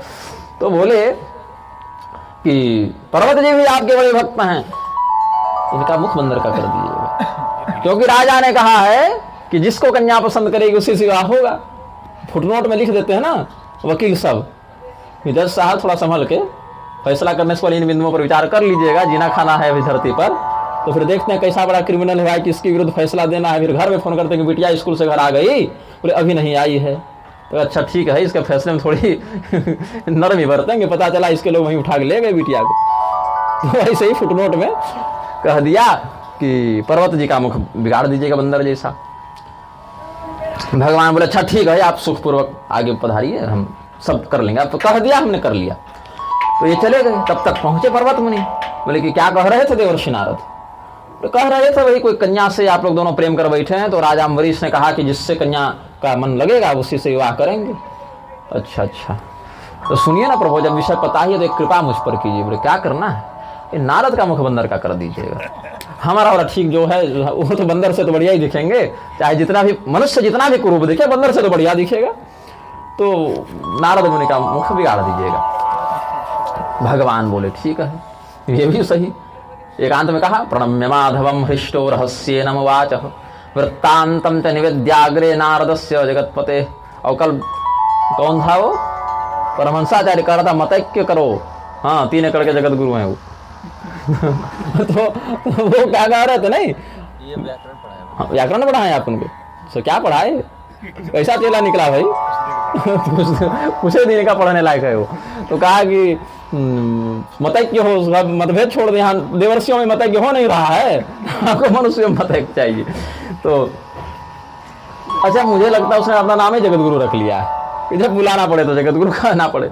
तो गोलांगुल मुख यदवन मुखम भाति तथा करो श्रीमती तो तथा पश्चिम नान्य पश्चिम तथा विधम। भगवान का ठीक है, आपका भी काम बन जाएगा, आपने कह दिया, हम समझ गए। अभी अयोध्या जाओ और नारद से न कहना ये सब कि क्या क्या बात हुई है। कृष्ण वेद की शैली आ गई मुझ में, संगति का असर हो गया कि देखो नारद को न कह देना कि तुमने मुझसे क्या बात की है, आपने हमको जैसा कहा बिल्कुल वैसा ही होगा। अब राजा वहां आए सभा मंडप में, दोनों बैठे हुए थे। कन्या को बुलाया गया कि भाई कन्या आ जावे वरमाला हाथ में लेके, और जो भी प्रसन्न हो उन पे जयमाला उनके गले में डाल दे। तो स्वयंवर की तैयारी थी। अब राजा की लड़की का विवाह होने वाला है, राजकुमारी श्रीमती का विवाह है। तो बढ़िया से पूरा नगर सजाया गया, पूरा एक उत्सव मनाया गया, और भी बहुत से लोग आए वहाँ पर, अलग अलग देशों के राजा महाराजा भी पहुँचे हैं, सब पहुँचे हैं, पूरा बढ़िया स्वयंवर है। तो बड़े बड़े मनुष्य और देश विदेश के राजा नाना जन समावेश नरेंद्रैरभिसंवृताम कृत्वा नृपेंद्रस्ताम कन्या मादाय प्रविवेश। राजा अम्बरीश अपने पुत्री को लेकर, और सखी सहेलिये थी, सेनापति थे, सैनिक थे, अंगरक्षक थे, गीत वाद्य वाले थे, ब्राह्मण स्वस्ति वाचन कर रहे थे, बंदीजन विरुदावली गान कर रहे थे, बढ़िया माहौल जमा हुआ था। तो राजा अम्बरीश पहुंचे सभा मंडप में। 5 स्थानों पर स्त्री के शरीर में चिकनाई होनी चाहिए, सिंधता होनी चाहिए। अब 5 स्थान यहाँ बताए नहीं है, वो तो काम शास्त्रीय विषय है, ये तो मोक्ष शास्त्र है। तो लेकिन वहां पर रोमावलियों का होना अशुभ माना जाता है, या कर्कश त्वचा का होना अशुभ मानते हैं। तो ये जो पृथुस्तनी सूक्ष्म कटि प्रदेशा श्रीमती कन्या थी, वह कहते हैं कर सम्मित मध्यांगिम पंचास्निग्धा सुभानन स्त्रीभिः परिव्रता दिव्या श्रीमती संस्थिता सती। तो राजाओं की सभा में जब आई, ऐसा लगा जैसे देवराज इंद्र जयंती देवी को लेकर उस सभा में प्रवेश कर अम्बरीश जी का। न्यस्तासना माल्यवती सुगंधाता मनवयुस्ते सुरराजवर्या सभा तो सा भूमिपते समृद्धा मणिप्रवेकोत्तम रत्न चित्ता। विपरीत क्रम से हमने श्लोक पढ़ा है। तो यहाँ पर तीनों विद्याओं में विशारद, त्रैविद्या वेद का पर्याय है, त्रैविद्या नाम सोपापूत पापा। तो त्रैविद्य निपुण जो नारद जी हैं, पर्वत जी हैं, त्रिविद्या निष्णात, वो पहुंचे हैं। और ये कौन है? वृद्ध हैं, ज्ञान वृद्ध कहा है भी यहाँ पर, त्रैविद्य वृद्धो, वेद ज्ञान में बूढ़े हैं, मतलब ज्ञान वृद्ध हैं। तो अथा यजो ब्रह्मवरात्मजो महस्त्रैविद्य वृद्धो भगवान महात्मा, देवर्षि नारद के लिए आया। फिर पर्वत जी के साथ सपर्वतो ब्रह्म वेदाम वरिष्ठो महामुनिर्नारद आजगाम। फिर राजा संभ्रांत चित्त से बड़े धैर्य के साथ उनको श्रेष्ठ आसन पर विराजमान करवाए। लोग पहले से थे, फिर राजा आए, फिर महर्षि आए उस सभा में, और दोनों का अभिवादन किया और बैठे।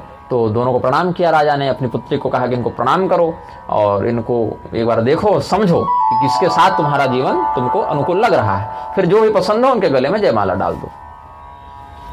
तो कन्या से जब राजा अम्बरीश ने कहा अनयोर्यम वरम भद्रे मनसा त्वमिहच्छसि तस्मै मालामिमां देहि प्रणिपत्य यथा विधि। इनको प्रणाम करो, ये महात्मा हैं, योग्य हैं, श्रेष्ठ हैं, ब्रह्मपुत्र हैं, और जो दोनों में पसंद हो उनको अपने पति के रूप में चयन कर लो।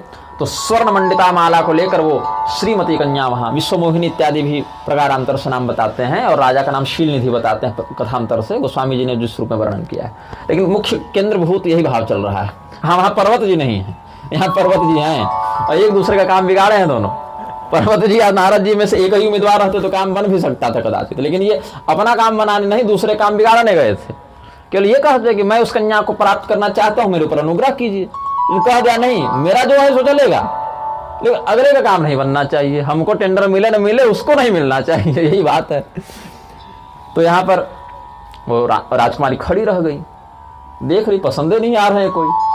अब ये सोच रही मेरे पिता का मैंने क्या बिगाड़ा था कि वानरों से विवाह करने के लिए कह रही, और कोई योग्य क्यों नहीं है हमें? तो उनको तो दिख रहा है कि दोनों वानर हैं। तो राजा ने कहा कि पुत्री तुम खड़ी क्यों हो, इतना विचार न करो। वत्से किम तुम करिष्यसि, भाई अब क्या करना चाहती हो तुम? जल्दी से इनके गले में से कोई, इनके गले में कोई एक महर्षि के गले में माला डाल दो। तो कन्या ने कहा पिताजी आप देख नहीं पा रहे हैं कि मैं क्यों ऐसे चिंतित हूं, क्यों मैं उधेड़ बुन में हूं। राजा ने कहा क्या बात हो गई, अभी नहीं विवाह करना है क्या? कुछ कन्या कहते हैं कि अभी मन नहीं। बोले नहीं नहीं, विवाह से आपत्ति नहीं, इनसे आपत्ति। क्या आपत्ति इनसे? बोले इन दोनों का मुख वानर का है।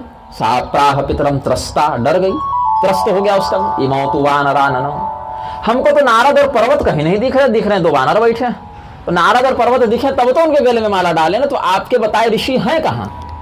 हमको तो वानर दिख रहा है केवल। मुनि श्रेष्ठ हो न पश्यामि नारदम पर्वतम तथा। लेकिन एक बड़ी विचित्र बात है कि ये दो बंदरों को एक राजकुमार लेकर आया है, और इधर बंदर एक पकड़ा है, इधर दूसरा बंदर पकड़ा है, और बीच में 16 साल का बड़ा सुंदर सांवला सरहोना युवक धनुष बाण लेकर खड़ा है। तो मुझे वो पसंद आ रहा है, यदि आप अनुमति दें तो उसके गले में जयमाला डाल दूं।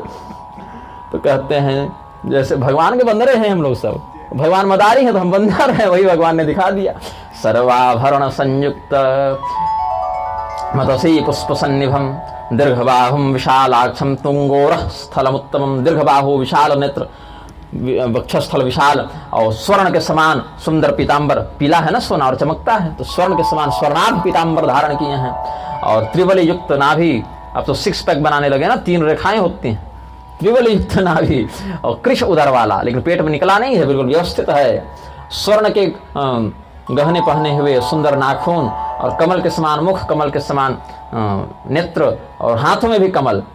हाँ, और ये सब दांत के जो वर्ण है वो चमेली के समान सफेद दांत हैं, और मुझे देखकर मुस्कुरा रहे हैं और हाथ ऐसे कर रहे हैं पाणी ग्रहण के लिए।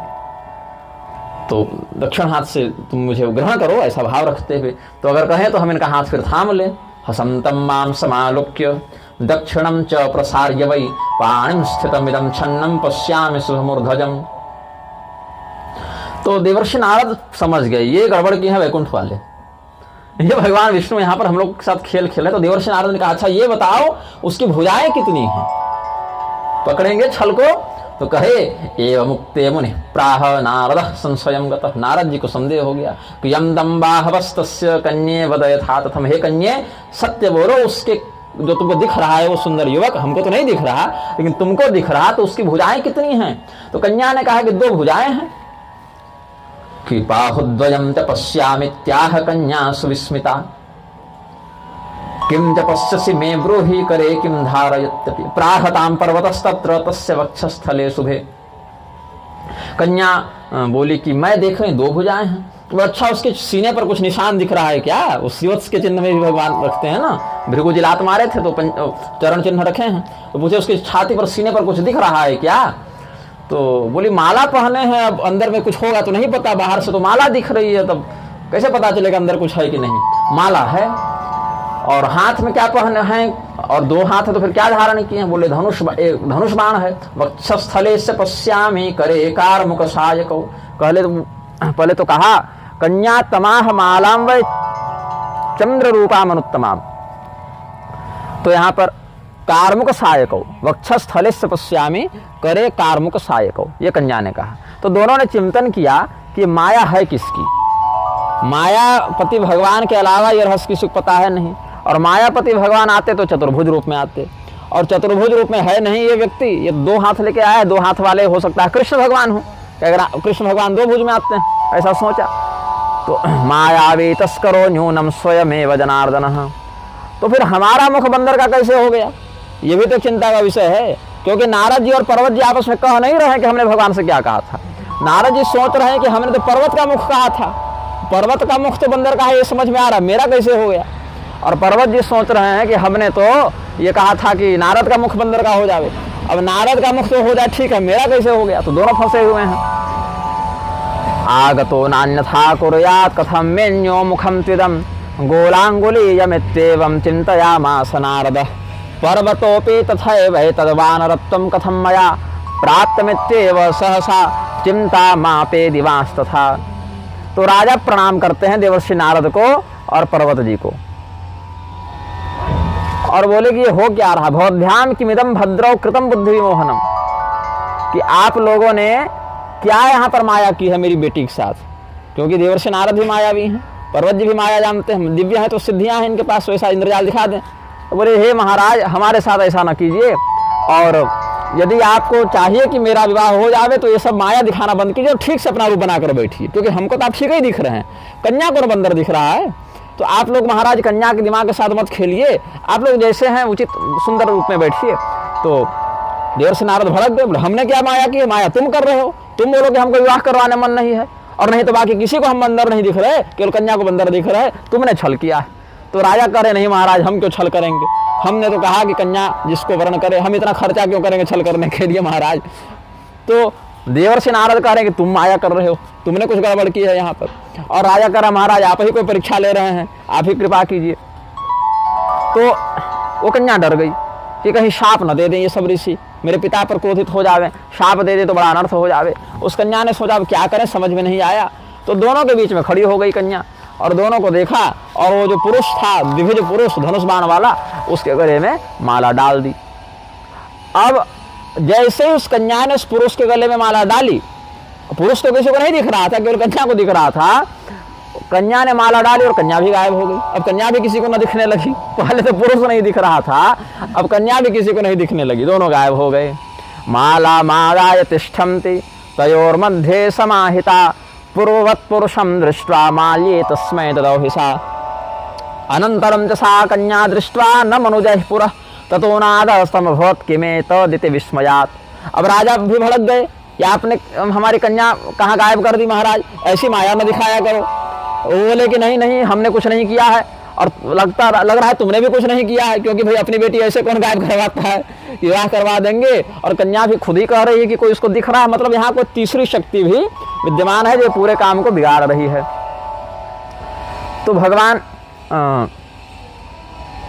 नारद ने सोचा कि इसका निराकरण भगवान नारायण ही करेंगे, क्योंकि वैकुंठ से ये सारा मामला प्रारंभ हुआ था। तो ये सब क्या की, अच्छा ये जो श्रीमती थी ना, ये पहले पूर्व जन्म में भगवान की बड़ी तपस्या की थी, भगवान को पति रूप में पाना चाहती थी, तो भगवान ने इसको सौभाग्य प्रदान किया था।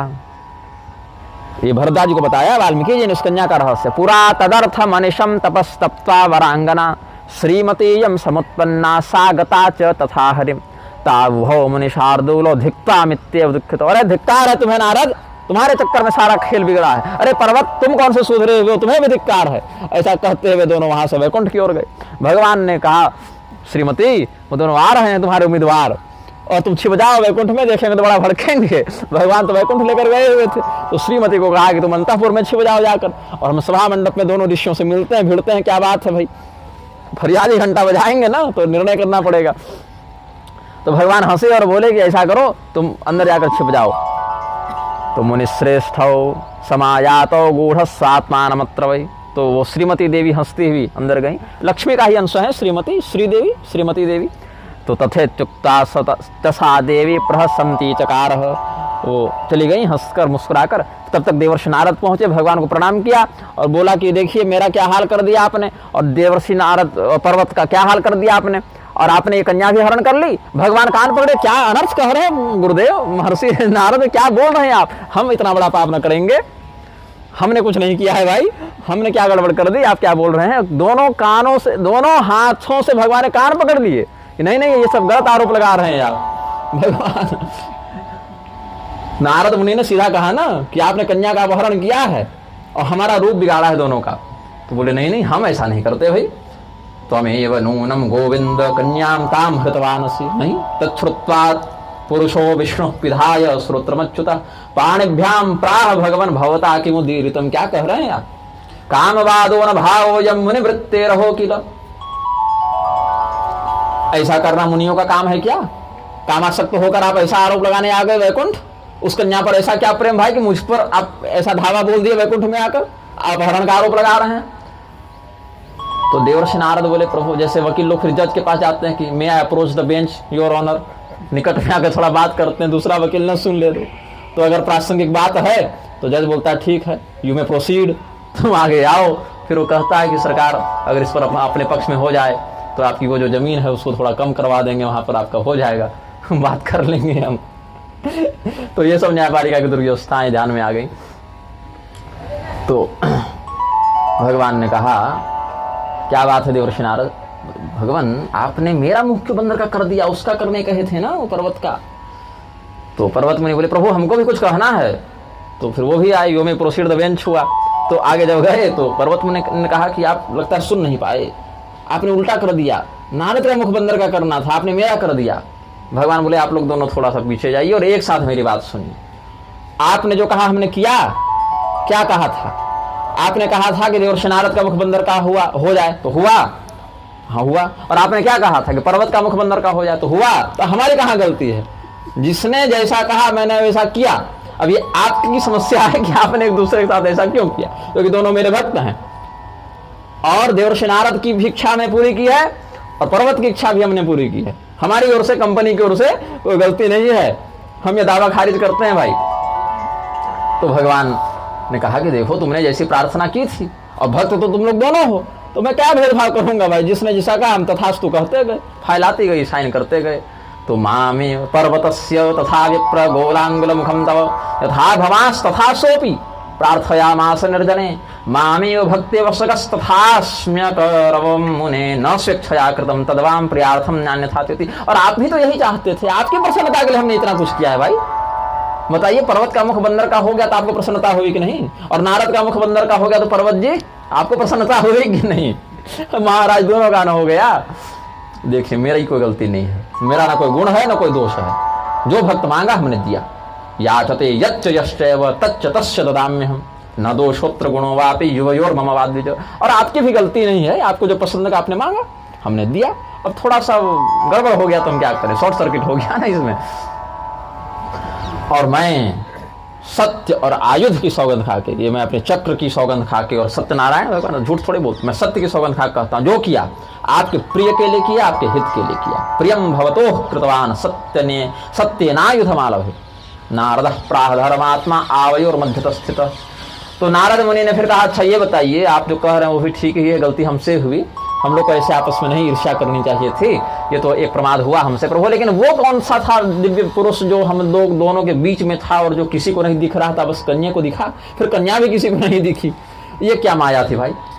माया विनौ महात्मानो बहवः सन्ति सत्तम तत्र सा श्रीमती देवी हृता के नाभि सुब्रतौ।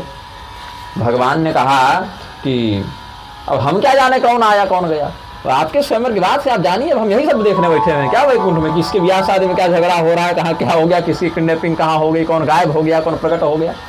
अब धनुष बाण धारण करने वाले बहुत से मायावी हैं, उसमें किसी ने हरण कर ली होगी।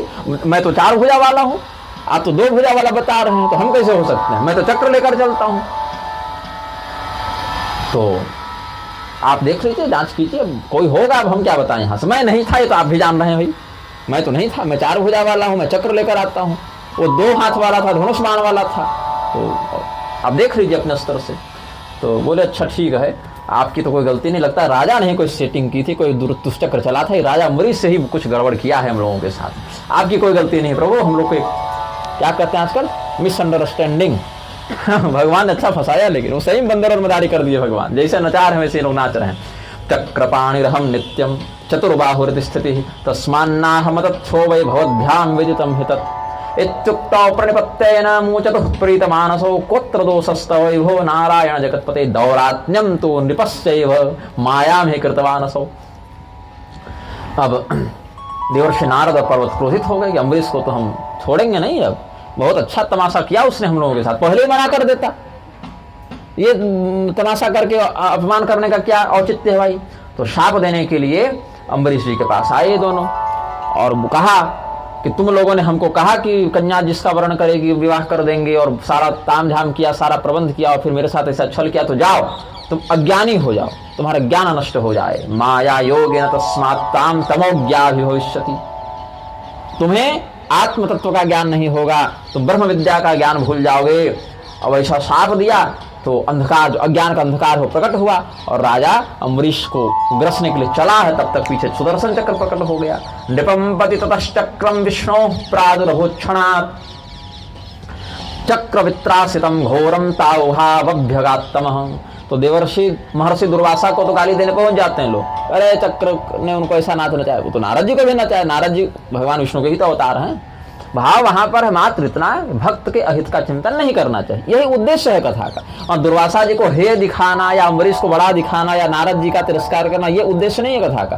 कथा का उद्देश्य है कि भगवान के शरणागत भक्तों के प्रति अपकार का चिंतन नहीं करना चाहिए, अन्यथा भगवान फिर नहीं देखते कि सामने वाला कितना प्रभुत्वशाली है, वो भक्त की रक्षा करने के लिए उद्यत हो जाते हैं। यही उद्देश्य है कथा का। तो कथा के उद्देश्य को समझे बिना अगर कथा कहेंगे तो अनर्थ करेंगे।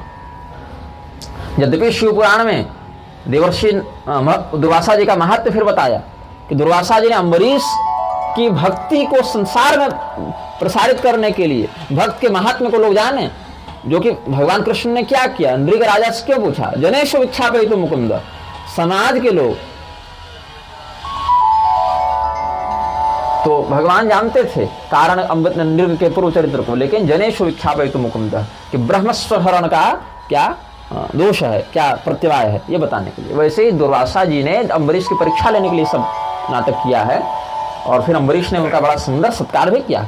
दुनिया भले गाली दी, अम्बरीश ने गाली थोड़ी दी। ये देखिए कि अम्बरीश ने वहां क्या प्रतिक्रिया दी। तो ये दोनों भागे भागे पहुंचे वो चक्र ने इनका पीछा किया और कही कि बहुत अच्छी सिद्धि हमको मिली है, ये कन्या के चक्कर में तो बड़ी अच्छी सिद्धि मिली कि संकट बैठे बैठाए मोल ले लिए। काहे कि सिद्धि करने जाओगे और भूत पकड़ लेगा तो भागे भागे फिरोगे पागल होके।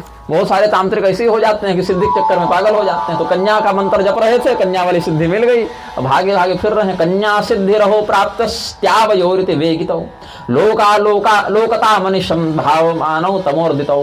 भाव मानव होना चाहिए, भाव मानव लिख दिया है, पुरानी प्रति है ना, भाव को भाव लिख दिया है। तो भाव मानो तो होगा ना, धाव मानो, दौड़ते हुए भागे।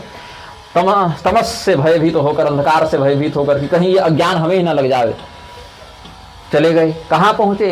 विष्णु भगवान के पास। त्राहि त्राहि गोविंदम भाषमाणो भयार्जितो विष्णुलोकम ततो गत्वा नारायण जगत्पते वासुदेव हृषिकेश पद्मनाभ जनार्दन त्राह्यवाम पुंडरीकाक्ष नाथोसि पुरुषोत्तम। भगवान बोले अच्छा कोई बात नहीं, आप हमारी शरण में आ गए हैं और ये जो सुदर्शन चक्र है वो अम्बरीश जी की रक्षा करता है, अम्बरीश के प्रति आपको क्रोध नहीं करना चाहिए था, तो हम इस चक्र को कह देते हैं ठीक है, आप ही मेरे भक्त ही हैं, वो भी भक्त ही है। तो आप लोग अपने मन में अगर क्षमा मांगने का भाव लाते हैं कि हमसे गलती हुई, अगर ये अनुभव करते हैं अम्बरीश के प्रति आप क्षमा मांगने का भाव रखते हैं, तो फिर ये चक्र शांत हो जाएगा। क्योंकि देखो तुम भी भक्त हो और राजा भी भक्त है और तुम्हारा भी हित करना हमारा ही काम है, भक्त का हित करना भी हमारा ही काम है। तो इसीलिए कहा कि ऐसा कीजिए, भक्त रक्षा के निमित्त ये सब जो हुआ है उसको भूलिए, क्षमा कीजिए सब कुछ एक दूसरे को। और अपराध किसका है? चक्र ही का अपराध है। ये चक्र ही नहीं समझ पाया कि दोनों क्या हैं, तो चलो सब हो गया, बटन दब गया, मिसाइल चल गई, अब क्या करें, टेक्निकल फॉल्ट था, हो गया। तो अपराधम च चक्रेण क्षमाशीला ही साधव। चलो ठीक है महाराज, अब जो हुआ भूल जाओ महाराज, सब ठीक है। ततस्तो मुनि शार्दूलो मायाम तस्यावबुध्य च। अब समझ गए ये दोनों की ये सब भगवान का किया जा रहा है, ये तभी से घुमा रहे हैं हम लोगों को। तो बोले कि अब ये तो गलत बात होगी प्रभु, अब आप बहुत ज्यादा हम लोग के साथ खेल खेल चुके, आप साप दिया है कि आप ही ने श्रीमती का हरण किया। और ये अम्बरीश अयोध्या का राजा, इसी के खानदान में दशरथ जी होंगे, उन्हीं के पुत्र आप बनेंगे और यही श्रीमती जो हैं वो पृथ्वी की पुत्री होकर आएंगी और राजा जनक पालन करेंगे। और राक्षसों में कोई नीच राक्षस इनका हरण करेगा, जैसे तुमने छल करके माया करके दूसरा रूप दिखाकर दूसरा भाव दिखाकर हरण कर लिया था। और जैसे हम लोग को बड़ा दुख हुआ वैसे तुम भी वन में हाहाकार करोगे। तो और शाप दिया, अम्बरीशस्यान भवाये राज्यो दशरथस्य ही पुत्रस्तम भविता पुत्री श्रीमती धरणी प्रजा। और कैसे दिखेंगे आप? तो जैसा दिखकर आपने कन्या का हरण किया, धनुष बाण द्विभुज, वैसे ही आप होंगे। ऐसे चतुर्भुज राम जी भी हैं कुछ कुछ स्थानों पर वर्णित, लेकिन प्रधानता से द्विभुज का ही ध्यान किया जाता है। जया मूर्त्या तथैवत्तम जाये था मधुसूदन, ये सब कहा। पुत्रस्तम भविता पुत्री श्रीमती धरणी प्रजा भविष्यति विदेहश्च प्राप्यताम पालयिष्यति राक्षसापदः कश्चित्ताम ते भार्या हरिष्यति। राक्षसापदः कश्चित्ताम ते भार्या हरिष्यति। यहाँ पर कुछ छंदोभंग लग रहा है, इसका समय अनुसार अनुसंधान करेंगे श्लोक शुद्धि का। यतो राक्षस धर्मेण हृता च श्रीमती शुभा। और बहुत दुख होगा वन में हाहाकार करके फिरना पड़ेगा पत्नी के वियोग में। हाहे तिरुदता लक्ष्यम तथा दुखम च तत्कृते।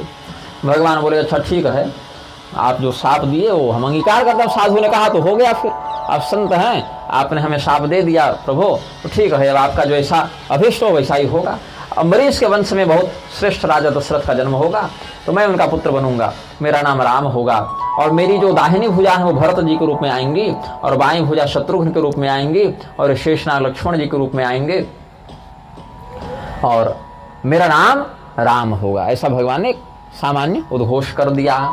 तस्य श्रीमान दशरथो नाम भूमिपालोति धार्मिकः तस्याम अग्रजः पुत्रो रामो नाम भवाम्यहम्। तत्र मे दक्षिणो बाहुर्भरतो भविता किल शत्रुघ्नो वाम बाहुश्च शेषो सौ लक्ष्मणः स्वयं। ऋषिशापो न चैव स्यादन्यथा चक्रगम्यताम्। ऋषि का शाप अन्यथा नहीं होना चाहिए। आप लोग महात्मा हैं, आपने कह दिया तो होगा। अब चक्र भी चला जाए ऐसा उन्होंने कहा।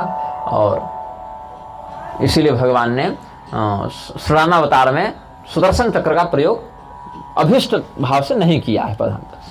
जैसे कृष्ण भगवान बार बार आह्वान कर लेते आ जाओ जी काम, तो वैसे राम जी नहीं किए हैं चक्र का व्यापक प्रयोग। खड्ग का किया है, धनुष बाण तो खैर हैं ही उनके, कोदंड पाणी है राम जी, तो और खड्ग का किया है और भाले का, गदा का, ये सब का प्रयोग मिलता है। खड़ग का तो कबंध वाले में भी मिल जाता है। सन्नद्धा कवची खड़गी चाप बाण धरो, ये सब तो खैर ध्यान में ही मिल जाता है।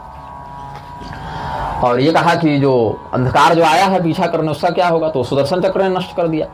और अब इनका मन जो है बड़ी ग्लानि में, व्याकुलता में और अपराध बोध से ग्रस्त हो गया। तो भगवान को प्रणाम करके दोनों प्रतिज्ञा करते हैं कि हम विवाह ही नहीं करेंगे कभी, अपने होश में तो नहीं करेंगे, आप माया से करवा दीजिए तो अलग बात है।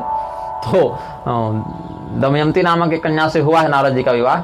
और एक बार तो नारदे जी स्त्री बन गए थे, तो राजा तालध्वज से उनका विवाह हुआ था। देवी भागवत में ये दोनों बातें मिल जाती हैं। तो एक बार नारद जी पुरुष हुए तो दमयंती से विवाह किया, उसमें बंदर का मुख हो गया था। पर्वत जी साफ दिए थे, तो ये दोनों भिड़े हैं और इन्होंने पर्वत का दिव्य लोक में गमन प्रतिषिद्ध करवा दिया था, इन पर प्रतिबंध लगा दिया था कि आप दिव्य लोकों में नहीं जा सकते। फिर बहुत बाद में जाकर सुधार हुआ, लेकिन बंदर के मुख के बाद ही कन्या ने इनसे विवाह कर लिया था।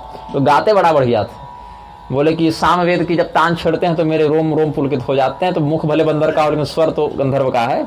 उपबरण गंधर्व भी तो थे ना पूर्व काल में, भागवत में है आगे चलकर उपबरण की चर्चा। तो देवर्षि नारद और पर्वत जी ने कहा कि स्वोपज्ञ भाव से हम कन्या का अधिग्रहण नहीं करेंगे। अद्य प्रभृति देहांत मावाम कन्या परिग्रहम न करिष्याव इत्युक्त्वा प्रतिज्ञाय चतावृषि मौन ध्यान परौ शुद्धौ यथा पूर्वं व्यवस्थितौ अम्बरीशोऽपि राजासौ परिपाल्य च मेदिनीं सभृत्य ज्ञाति संबंधो विष्णुलोकं जगाम वै मानार्थमम्बरीशस्य तथैव मुनिसिंहयोः। अब ये जो राजा अम्बरीश थे वो भी अपने समयानुसार वैकुंठ को गए, और ये ऋषि भी अपना मौन व्रत लेकर तपस्या करके अपने मौन रहने से अमृत भाषण का, कटु भाषण का दोष शांत होता है। तो बहुत कुछ बोल चुके थे भगवान के प्रति, भक्त के प्रति, आरोप प्रत्यारोप बहुत कुछ हुआ था, क्षोभ व्यक्त किए थे। तो उसके शमन के लिए दोनों ने मौन धारण किया, ध्यान किया। इधर राजा अम्बरीश भी अपने कर्तव्य को पूर्ण करके अपने पूरे परिवार के साथ वैकुंठ गए। और यही कारण है भगवान श्री रामचंद्र जी ने वो जो ऋषियों का शाप था उसको अंगीकार किया और अपने वैष्णव स्वरूप को बारंबार वो ऐसा दिखाते थे जैसे मैं भूल गया हूँ। भगवान जानबूझ के ऐसा दिखाते थे कि हमको याद ही नहीं कि हम कौन हैं, मेरा क्या सामर्थ्य है। तो कभी लक्ष्मण जी के लिए, कभी पिताजी के लिए, कभी सीता जी के लिए ऐसा विलाप करते रहते थे। तो रामो दाशरथिर भूत्वा तमसा लुप्त बुद्धिका कदाचित कार्यवशतः स्मृति स्यादात्मा प्रभु। जब लगता था कि अब याद किए बिना काम नहीं चलेगा, तब अपने वैष्णव स्वरूप को याद करते थे और जो काम बना करते थे फिर भूल जाते थे। तो पूर्णार्थ होपी, पूर्ण होने के बाद भी अपूर्ण के समान वो लीला करते रहे। पूर्णार्थ होपी महाबाहु अपूर्णार्थ इव प्रभु अनुग्रहाय भक्तानां प्रभुणाम दृश्य गति। अपने भक्तों पर कृपा करने के लिए स्वामीगण प्रभु जगन्नाथ इस प्रकार का कभी कभी वैपरीत्य लक्षण भी दिखा देते हैं। और इसीलिए माया करने में जो समर्थ व्यक्ति है उसको भी प्रयास करना चाहिए कि छल कपट इंद्रजाल माया इत्यादि का, वशीकरण इत्यादि का आश्रय लेकर लोगों को भटकाया न जाए। मायां कृत्ता महेशस्य प्रोत्थिता मानुषितनु तस्मान माया न कर्तव्या विद्वद्भिर दोष दर्श भी। तो हमने श्री रामचंद्र जी के जन्म का बता दिया, अम्बरीश का महात्म्य बता दिया। ये सब भगवान नारायण के चरित्र का जो अनुसरण करता है, पढ़ता है, वो भगवान नारायण के ही लोक को जाता है, हम लोग नहीं जाना पड़ता। ये सब फलश्रुति कह दी, 2 श्लोक में उसका स्मरण कर लेते हैं। यह पठ शृणुयाद वापी माया वित्तम हरेर्विभोः मायां विसृज्य पुण्यात्मा विष्णु लोकम सगच्छति। दशरथ सुत जन्म कारणं यः पठति शृणोत्यनुमोदते द्विजेन्द्रः व्रजति स भगवद्गृहातिथित्वं न हि शमनस्य भयं कुतश्चिदस्य। यमराज का पर्याय है शमन, मार देते हैं, अंतक, शमन, ये सब। अप्रिय भी एक नाम है यमराज का। यमराज प्रिय नहीं होते ना, तो एक पर्याय कोश में साहित्यिक शैली में अप्रिय भी उनका नाम प्राप्त होता है। तम प्रियम दृष्टवा, अप्रिय को देखकर। अब भगवती जानकी जी के जन्म का वर्णन करते हैं। भरद्वाज शृणुस्वाथ सीता जन्मनि कारणम पुरा त्रेता युगे कश्चित् कौशिको नाम वैद्विजः वासुदेव परो नित्यम नाम गानरतः सदा भोजनाशन शय्यासु सदा तद्गतमानसः उदारचरितम विष्णुर्गायमानः पुनः पुनः। ऐसे जानकी जी के जन्म का पूरा वर्णन आज नहीं करेंगे क्योंकि सूर्यास्त तो हो जाएगा, फिर अंधेरा हो जाएगा तो समस्या हो जाएगी। तो एक सर्ग और कर लेंगे, अभी ये सर्ग कर लेंगे, 5वां सर्ग चल रहा है, 5वां सर्ग पूर्ण करके फिर पूरा कथानक आगे के सत्रों में बताएंगे, अभी तो 5-6 दिन हैं हम। तो भगवती सीता जी के जन्म का कारण उपदिष्ट करते हुए महर्षि वाल्मीकि जी ने भरद्वाज जी को कहा कि त्रेता युग की बात है, कौशिक नाम की कोई श्रेष्ठ ब्राह्मण थे, भगवान नारायण के बड़े भक्त थे, वो नाम संकीर्तन बड़े भाव से करते थे, जो काम करते भगवान की स्मृति कभी नहीं छूटती उनसे। भोजन कर रहे हैं, शयन कर रहे हैं, यात्रा कर रहे हैं या और भी कुछ ऐहिकामुष्मिक कार्य कर रहे हैं, लेकिन सर्वतोभावेन भगवान का स्मरण करते रहते थे और भगवान का गान करते थे। तो भगवान नारायण का गान करते हुए और भक्ति योग का आश्रय लेकर और जितने भी संगीत और छंद शास्त्र के नियम हैं उन शास्त्रीय मर्यादाओं के अनुसार गान करते हैं। मूर्छना मूर्छा योगेन श्रुति मंडल वेदितम, उससे पहले अगायत हरिम तत्र ताल बल लयान्वितम, ये भी नहीं कि कुछ भी गा रहे हैं, संगीत शास्त्र के में भी निपुण थे, तो विधिपूर्वक भगवान का कीर्तन करते थे। और भोजन पानी कैसे चले, तो भिक्षाटन से जो प्राप्त हो जाता था उससे कर लेते थे। तो एक व्यक्ति था जो ये महात्मा जी का कीर्तन देखता था, उसको बड़ा आनंद आवे, तो सोचता था कि महाराज जी भूखे न रह जाएं, तो उनकी सेवा कर दिया करता। महाराज जी के साथ और भी कुछ कीर्तन भजन करना है, उनकी व्यवस्था में कोई कमी न रहे, तो उनकी सेवा भी कर दिया करता था। महाराज जी मांगते कुछ थे नहीं, लेकिन ये भक्त बड़ा सम्मान करता था उनका और स्वयं भी कीर्तन में सम्मिलित होता था, मतलब शरीर से भी और धन से भी वो सहयोग करता था स्वामी जी का। तो वो भी ब्राह्मण ही था, उसका नाम था पद्माक्ष। एक कोई दूसरे ब्राह्मण जो संपन्न थे उनका नाम था पद्माक्ष। वही पद्माक्ष ब्राह्मण जो थे वो इन महाराज जी के, कौशिक जी के बड़े भक्त थे। उन्होंने कहा कि गुरुदेव इतना सुंदर भजन करते हैं और कई बार अभाव हो जाए अन्न का तो आश्रम की व्यवस्था न चले।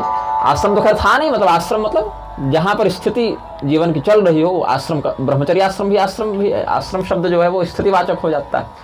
जहां पर जाकर विश्रांति प्राप्त हो, ठहराव प्राप्त हो, आश्रम कहलाता है। तो यहाँ पर पद्माक्ष जो हैं संपन्न थे, तो सकुटुंबो महातेजा अश्नन्नम च तस्य वै कौशिको च तथा हृष्टो गायन नास्ते हरिम प्रभु।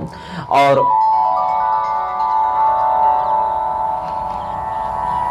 ये ब्राह्मण देवता भी उसके आतिथ्य को स्वीकार करके सब करते थे। कुछ दिनों के बाद पद्माक्ष के मन में आया कि हमने आज तक गुरु दीक्षा नहीं ली है और महाराज जी बड़े भजनानंदी है, तो इन्हीं को गुरु बना लिया जाए, फिर विधिपूर्वक आराधना करेंगे। तो इन्होंने दीक्षा ले ली। अब कौशिक जी के शिष्य हो गए कौन? पद्माक्ष। और वो जो भजन करने आते थे उसमें अन्य भी लोग थे, क्षत्रिय भी थे, वैश्य भी थे, ब्राह्मण भी थे, सब थे। तो वो लोग प्रधानता से 7 लोगों का मंडल था जो कीर्तन करते थे। तो सप्त राजन्य वैश्यानाम विप्राणाम कुल संभवा ज्ञान विद्याधिका शुद्धा वासुदेव परायणा। भगवान के प्रति भक्ति रखने वाले अन्य द्विजाति भी उस कीर्तन मंडल में थे, तो उनका भी भरण पोषण पद्माक्ष करने लग गए। और विष्णु भगवान के मंदिर में सब कीर्तन चलता था। तो वहां पर एक वैद्य रहता था जिसका नाम था मालव। विष्णु स्थले हरिम तत्र आस्ते गायन यथा विधि तत्रैव मालवो नाम वैद्यो विष्णु परायण। भगवान विष्णु का एक भक्त वैद्य मालव वैद्य वहां रहता था। उसकी पत्नी का नाम था मालती। तो क्या करता, जब ये लोग भजन संध्या इत्यादि करते थे तो शाम को भगवान के यहाँ दीपक दिखाने वो वैद्य आता था। मंदिर के बगल में ही घर था, शाम शाम को दीपक एक भगवान के यहाँ निवेदित करने आता। उसकी पत्नी भी आती, तो वो क्या करती कि सुबह सुबह आकर पति पत्नी झाड़ू पोछा करते, गोबर से लिपते, फिर दीपक जलाते, फिर शाम को आकर सूर्यास्त से पहले झाड़ू पोछा करके फिर शाम की दीपक आरती कर लेते, फिर चले जाते थे। तो ये सब भी कीर्तन सुनते थे, इनका भी भजन भाव दृढ़ होने लगा। एक बार क्या हुआ, उस क्षेत्र में कुछ साधुओं का विशेष दल आया। कुशस्थली समुत्पन्ना ब्राह्मणा संसित व्रता 50 वै समापन्ना हरेर गानार्थमुत्तमा। उत्तम व्रत का पालन करने वाले 50 ब्राह्मणों का दल वहां पर आया और वो सब महात्मा कौशिक का भजन सुने तो उनके भजन में आकर्षित हुए। वहां भी आकर उन्होंने भी सत्संग किया। तो ये धीरे धीरे बात बढ़ने लगी कि कोई बहुत अच्छे भजन गाने वाले हैं, ये 7 लोग जो हैं बड़ा सुंदर भजन करते हैं, कौशिक जी महाराज के शिष्य हैं। और कौशिक जी महाराज तो खैर अभी भी हैं, लेकिन ये वाले शास्त्रोक्त हैं, तो कौशिक जी के शिष्य हैं। तो उनका गान लोक में विख्यात हो गया। तो कलिंग देश में उनके सत्संग की चर्चा की। तो वहां के राजा ने कहा कि भाई बढ़िया गाते हैं तो कभी बुलाओ, हमारा भी कुछ यशो गान कर दिया करें ये लोग, हमारे राज्यसभा में भी कुछ संगीत का आयोजन। अब राजा था विलासी, उसको अपनी कीर्ति गवानी थी और ये तो सब विरक्त महात्मा थी, दूसरे की कीर्ति क्या गावे। तो भगवान का भजन करने के लिए सब गान करते थे। तो भगवान का भजन छोड़कर संसार का भजन करने में महात्माओं की प्रवृत्ति नहीं होती। तो ये राजा ने अपने सैनिकों को कहा कि अच्छा, ये जो 50 ब्राह्मण आए थे ये सब जाकर अपने अपने देशों में बताए। तो कलिंग वाले ब्राह्मण भी बताए राजा को कि हमने वहाँ बड़ा सुंदर सत्संग सुना, महाराज क्या अद्भुत स्वर है उनका, क्या बढ़िया गाते हैं। बोले तो बुलाओ और उनसे विधिवत सीखो, संगीत का पाठ सीखो और कुछ उनसे गवाओ और कुछ फिर जब सीख जाओ तो हमारी विश्वगान में तुम्हारी भी निष्ठा बने। तो कौशिक जी को निमंत्रित किया गया। तच्छ्रुत्वा कौशिकः प्राह राजानं सान्त्वयन् गिरा न जिह्वाग्रे महाराज वाणी च मम सर्वदा हरेरन्यमपेन्द्रं वा स्तौति नापि न भक्ति च एवमुक्ते च तच्छिष्यावशिष्ठो गौतमोऽरुणे सारस्वतस्तथा वैश्यश्चित्रमालस्तथा शिशुः ओजुष्टं पार्थिवं तत्त्वं यथा प्राह स कौशिकः श्रीकराश्च तथा प्रोजुः पार्थिवम, यहाँ प्रा लिख दिया गलत है, पार्थिवम विष्णु तत्परा श्रोत्राणि मानि शृण्वन्ति हरेरन्यं न पार्थिवम। अब कौशिक जी ने कहा कि देखो राजन, हमारी वाणी गूंगी हो जाती है जब दूसरे का कीर्तन करने की बात आवे। हमारी वाणी केवल भगवान का कीर्तन करना जानती है, तो हमसे तो न हो पाएगा। अगर तुम्हारे स्थान पर तो कलिंग के राजा हो, तुम्हारे स्थान पर स्वर्ग के राजा इंद्र भी अगर कह दे हमें कि तुम मेरी स्तुति करो, तो मेरी वाणी बोल ही नहीं पाएगी, वो हिलेगी ही नहीं मेरी जिह्वा। तो राजा ने कहा चलो ठीक है, इनकी जिह्वा में कुछ ऐसा होगा विकार या जो गड़बड़ी होगी, इनके चेले तो गा सकते हैं कम से कम, चेले तो इनके ही हैं। तो चेलों को कहा, चेले थे 7, वशिष्ठ, गौतम, अरुणी, सारस्वत, चित्रमाल और शिशु, यही सब नाम है इनके।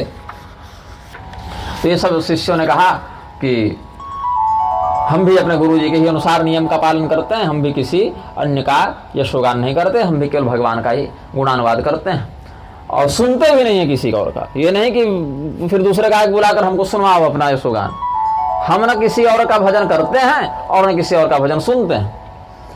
तो हम ना आपका यशोगान करेंगे, ना आपकी कीर्ति गाएंगे और यहाँ बैठ के अन्य लोगों के द्वारा आपकी कीर्ति को सुनेंगे। तो राजा क्रोधित हो गया और बोले अच्छा ये बताओ, महाराज जी कह के लोग आते हैं तो अपनी कीर्ति सुनते हो कि नहीं सुनते हो? महाराज जी बड़ा बढ़िया भजन करते हैं, महाराज जी बड़ा बढ़िया प्रवचन करते हैं, महाराज जी बहुत बड़े ज्ञानी है, तो अपनी कीर्ति तो सुनते हो ना। तो हमारी कीर्ति सुनने में क्या समस्या होती, तुम सुनो हमारी कीर्ति। तो सभृत्यान ब्राह्मणा ह्येते कीर्तिम शृण्वन्ति वै यथा न शृण्वन्ति कथम तस्मात् गीयमानां समं ततः। ऐसा कह के राजा ने कहा कि इन ब्राह्मणों को बंद करो यहाँ और इनको बैठाकर मेरी कीर्ति सुनाओ। तो राज दरबार में जो पहले से गायक थे, तो राजा तो रखता ही था गायक, उन्होंने गाना शुरू किया।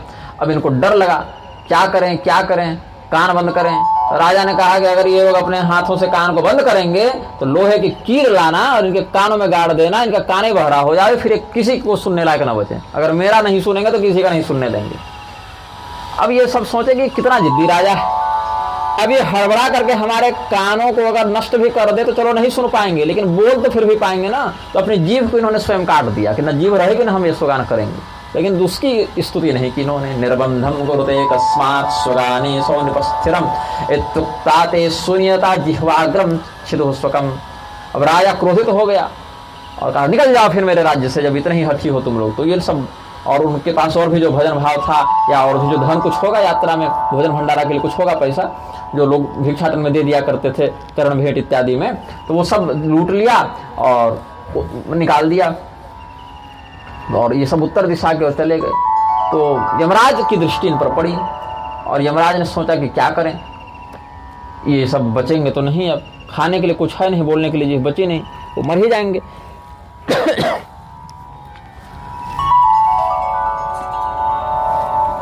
तो यमराज को बड़ी चिंता होगी क्या करें। अगर मैं इनको अपने लोक ले आता हूं तो अनधिकृत दोष लग जाएगा ना अधिकारी, क्योंकि भगवान विष्णु के भक्त हैं, मेरे अनुशासन में है नहीं, और भगवान विष्णु के दूत आ भी नहीं रहे, तो इनके साथ क्या किया जाए।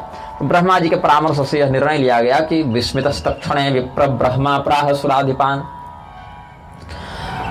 कौशिकादीन द्विजानद्य वासुदेव परायणान। ये सब जो कौशिक इत्यादि ब्राह्मण हैं, ये समस्त कर्मों को छोड़कर केवल भगवान के भजन में निष्ठा रखते हैं और भगवान नारायण की पूजा करते हैं। तो अगर इनके मन में कोई वरदान प्राप्त करने की इच्छा हो तो देख लो, हम लोग देवताओं के माध्यम से कुछ सेवा हो जावे, या अगर ये देवता बनना चाहे तो इनको देवता बना दो और हमारे लोक में बैठा दो, ब्रह्मलोक इनको दे दिया जाए देवता बनाकर।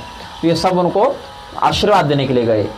सब लोग गए और लोकपाल जितने थे, इंद्रादि लोकपाल, यमराज इत्यादि सब गए और कौशिक जी को कहा कि हे कौशिक जी, और जो आपके शिष्य हैं पद्माक्ष और मालती ये सब जो हैं, उन सबको कहा कि आप लोगों को ब्रह्मा जी ने बुलाया है, आप लोग हमारे साथ चलिए। तो क्रोशमाना समभ्यत्य तानादाय विहायसा ब्रह्मलोकम गता शीघ्र मुहूर्तार्धे न वैसुरा।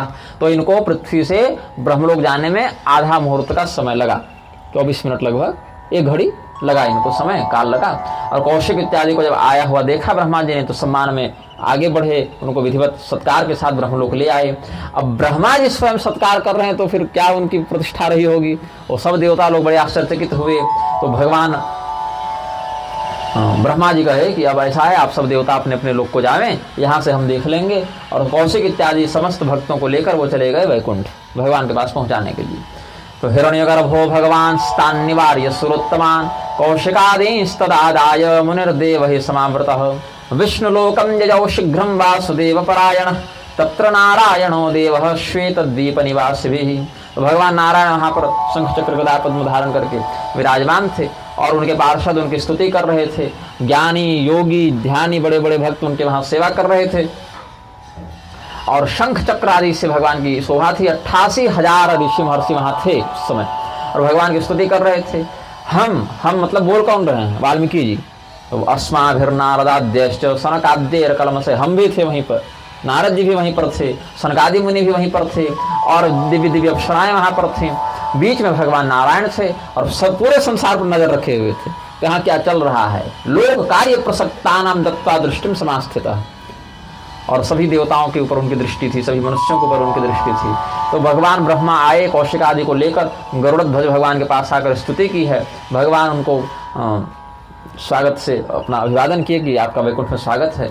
फिर कहा कि ये सब जितने ब्राह्मण कौशिक जी के साथ हैं और जो मेरा भजन करते हैं, और बाद में जो 50 वो जो और आए थे कुशस्थली वाले जो ब्राह्मण जिन्होंने जाकर खबर की थी, वो सभी भक्त ही थे ना, वो तो दुराग्रही थे नहीं। तो वो सब भी जो इनके समर्थक हैं, इनके प्रति जो श्रद्धा भाव रखते हैं, और वो सब क्या कहते हैं, अनन्य देवता भक्ता साध्या देया भवन्ति में अनन्य देवता भक्त कहलाएंगे, क्योंकि इनकी भक्ति अनन्य है।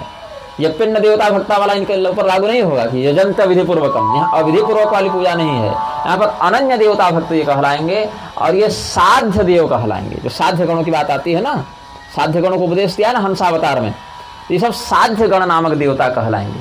तो साध्य गणों की यहीं पर बताइए कितनी सुंदर बात, ये साध्य श्रेणी के देवता कहलाएंगे और ये सदैव वैकुंठ आ सकते हैं। ये चाहे जहाँ रहें, जब चाहे हमसे मिले। और फिर कौशिक मुनि को भगवान नारायण कहते हैं कि तुम गणाधिपत्य को प्राप्त कर लो। जैसे भगवान शिव जी के यहाँ गणेश जी हैं, वैसे तुम हमारे गणेश बन जाओ, हमारे यहाँ रहो। तो दिग्बल तुम्हारा नाम होगा और स्वशिष्यस्तम महाप्राज्ञ दिग्बलो नाम वै सदा। वो जो 50 ब्राह्मण थे उनको साध्य देवता बना दिए, साध्य गण बना दिए और इनको गणाधिपत्य प्रदान कर दिया, दिग्बल नाम का गण बना दिया इनको। मालती और पद्माक्ष को मालती और मालव जो वैद्य लोग थे, जो दीपक जलाने रोज आते थे, उनको कहा कि ऐसा करो, तुम लोग हमारे यहाँ गान योग से ही मेरी सेवा करो, तुम लोग वैकुंठ में ही रह जाओ, हमारा सारूप्य तुमको प्राप्त हो जाए। दिव्य रूप धर श्रीमान श्रवण गानम यहाँ गई आस्वनित्यम यथा कामम यावल्लोका भवंती वही। और बचा फिर पद्माक्ष जो बहुत दान करता था, इनको बहुत पैसे से या अन्न वस्त्र इत्यादि से इनकी सेवा करता था। बोला ऐसा करो, मैं तुमको इस कल्प में कुबेर बना देता हूँ। तो भगवान ने कुबेर बनाया पद्माक्ष को, जिसने जैसी सेवा की थी उसको वैसा ही वैसा भगवान ने पुरस्कार दिया। पद्माक्षमाह भगवान धनदो भवमानद धनानामीश्वरो भूत्वा विहरस्व यथा सुखम। फिर ब्रह्मा जी को कहा कि ये जो कौशिक हैं वो इन समस्त गणों के गणपति होंगे और ये सब गण अच्छा, इन ब्राह्मणों ने स्वयं ही अपने कानों में फिर लोहकील डाल ली थी। राजा ने जब ऐसा चिंतन किया तो इनके मन में आइडिया आ गया, ठीक है आइडिया दे रहा, दर्द तो होगा लेकिन कम से कम इसका यश सुनने से तो बच जाएंगे। तो अपने कानों का उन्होंने स्वयं ही मर्दन कर दिया था, कान में लोहा डाल लिया था। तो एते च विप्रा नियतम मम भक्ता यशस्विनः श्रोत्रच्छिदं यथा हत्य शंकुभिर्वै परस्परं श्रोस्यामो नैव चान्यद् वै हरेः कृतिं विनेति ये महाव्रतधरा विप्र मम भक्तिपरायणाः एते प्राप्ता च देवत्वं नमः सानिध्यमेव च मालवो भार्यया सार्धं नक्षत्रं परिगृह्य वै।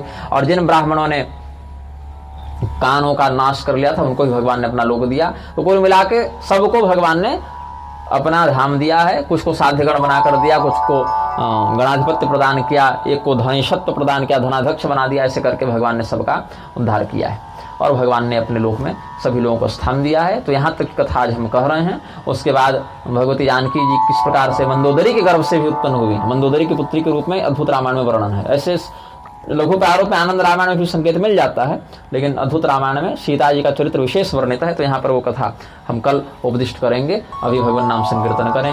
श्री राम जय जय जय राम, श्री राम जय राम।